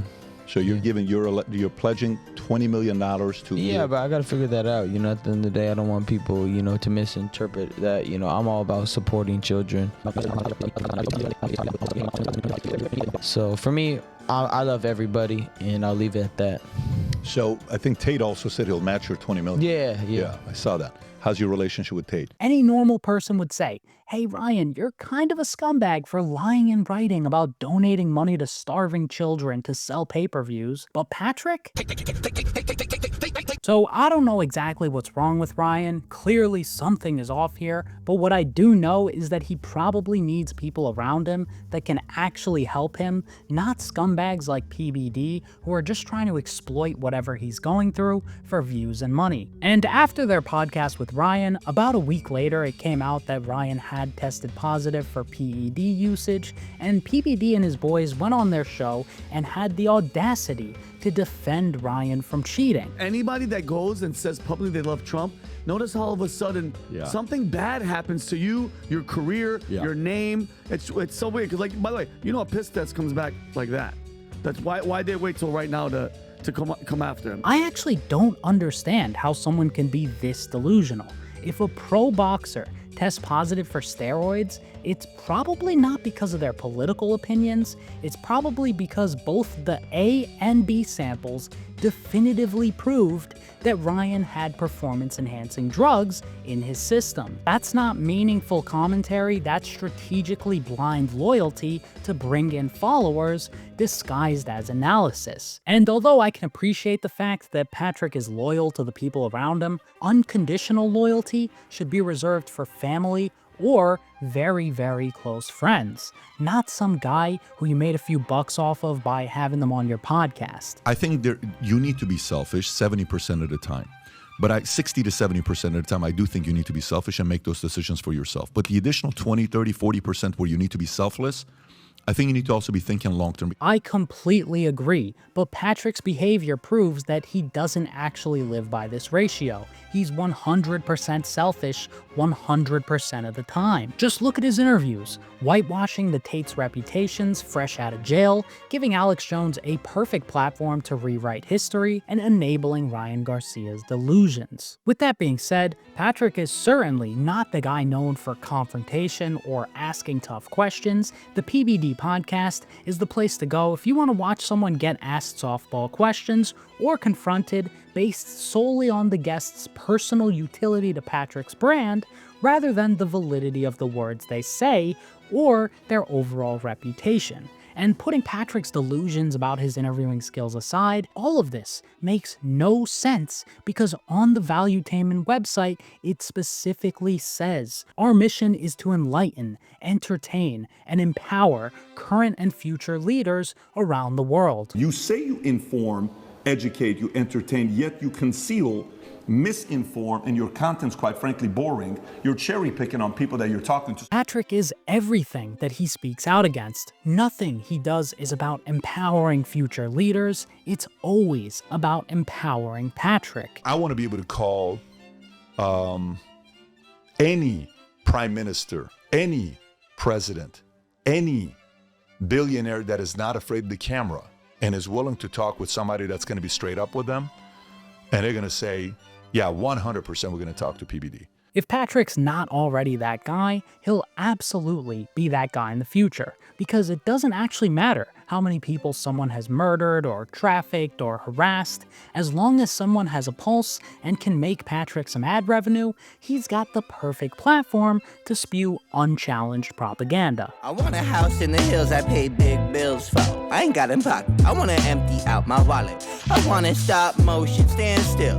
Wallace and Gromit. I want to talk more endlessly. I want to neurotically vomit. I want more dollars from my mama. I want a palace in Prada. I want a Gucci bag where I can store my sorrows and hardships. I want to gold plate my partners. I want endless tomorrows. I want a lot more than I got right now. But that's the problem.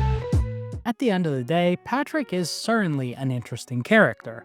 On one hand, the old Valuetainment videos still hold up today as great content for aspiring entrepreneurs to watch and learn from. But on the other hand, that content was never coming from a respectable entrepreneur, because real entrepreneurship is based on providing value to others and then getting paid for it. Patrick's company, PHP, was never based on providing value or helping people. It was about worsening the lives of others so he can make money. That's not a business, that's a scheme. And the fact that Patrick ran his MLM for so long proves one main thing to me. Patrick only has one goal in business: maximizing profits regardless of how scummy the method is. With that being said, why would his political career be any different? Did Patrick suddenly become a good person now that he's transitioned into politics and interviewing? Or is he still the same opportunist, just trading one grift for another? The reality is, Patrick is not the patriot he paints himself out to be. He's a profiteer who's always been driven by the simplest formula: telling people exactly what they want to hear and turning that trust into profit. And as his media enterprise grows and grows, which it absolutely, positively will, I can assure you, Patrick is only gonna get worse as time goes on. Brother, I need real money. To have real money, you got to be willing to play ball. So I'm going after. Remember, I said I'm broke right now. Realistically, why in the world would Patrick do anything differently if everything he's doing is working? If Patrick can sell an MLM for $300 million and walk away with his reputation intact, why would he not do that? If he can profit off of disinformation for a man accused of human trafficking without facing an ounce of backlash, why stop? Is he too ethical? The reality is, Patrick won't change, because not only has he gotten away with it, everything he's done has worked out incredibly well for him. And that's sad, because more than anyone else I've ever covered, I know a lot of people out there who actually look up to Patrick because he's sharp and charismatic. So over the years, he's been able to build this image of self-made success and relentless ambition, which actually works because in a lot of ways, I think Patrick is a great example of someone who has maximized their potential. He took the limited opportunities he had and turned that into an undeniable success story. Listen, I am by far not the smartest guy. I'm not the most talented guy. I don't come from a family of wealth. My father was a cashier at a 99-cent store in Inglewood, 1.8 GPA kid. I went to the Army. I took an ASVAB, got a 31 on my ASVAB. This is not a product of I'm supposed to do whatever I'm supposed to do and be running a, whatever multi-million dollar company and doing I'm not supposed to be where I'm at right now. I'm supposed to be a statistic. Patrick has created something out of nothing. He served his country in the military, he entertains thousands of people on a daily basis, and he's made a lot of money. But as Patrick himself once said, here's what you've been given with. Here's the talents we're giving you. Here's the life. Go do good with it and find a way to be better to my guys, my people, my kids. And then you get to choose to make bad decisions. We have a choice to make good decisions and bad decisions. That's not going away anytime soon.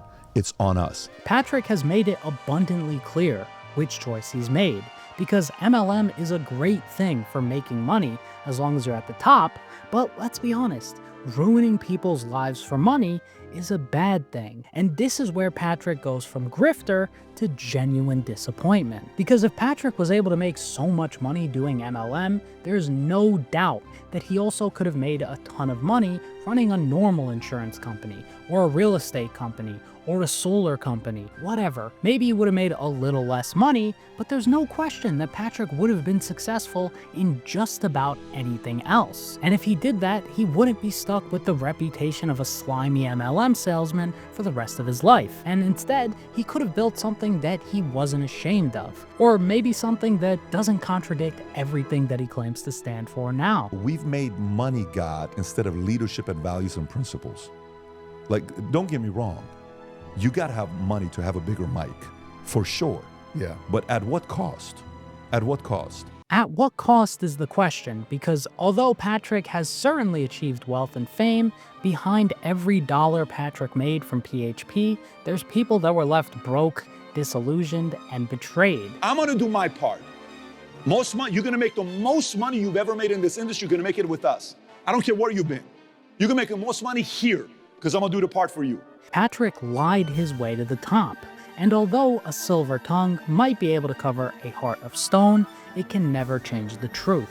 And the truth about Patrick is that he's exactly what happens when someone chooses to ignore right and wrong in the pursuit of success. And in my opinion, there's no point in becoming successful if all you've really done at the end of the day is take shortcuts which leave behind nothing but broken promises and wasted potential. Everybody's greedy to a level, but then there's a different level of greed. And by the way, this next level of greed is what typically follows a massive fall and legacy collapses. You gotta know if you're getting close to that out of control greed. Because sometimes you may not even know about it, they're getting to this place here. Because typically when you get to this place here, these things shut off. You don't listen to anybody. All you're doing is listen to yourself. You just hear yourself, you don't hear anybody else, right? When you get to that level. When you get to out of control greed, you have to be so careful. Because like this, the 22 years that you put into this business to build it can be gone. The 7 years of 80-hour weeks you put into that business can be gone because of out of control greed. So from the outside looking in, Patrick's story is in fact a representation of the American dream. The dream that tells us anyone has the potential to achieve upward mobility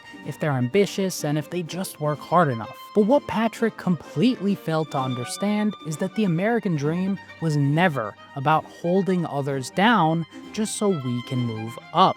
Even George Washington himself once said, "I hope I shall always possess firmness and virtue enough to maintain what I consider the most enviable of all titles, the character of an honest man." So Patrick's story isn't truly about the American dream. I would say it's more of a cautionary tale about the dark side of ambition. Because when ambition becomes a weapon, success becomes measured only by what you're willing to destroy to get it. For those of us climbing to the top of the food chain, there can be no mercy. There is but one rule: hunt or be hunted. If you like this video, you'll love this one about Patrick's boy, Andrew Tate, on the screen right now. Believe it or not, he's actually worse than Patrick.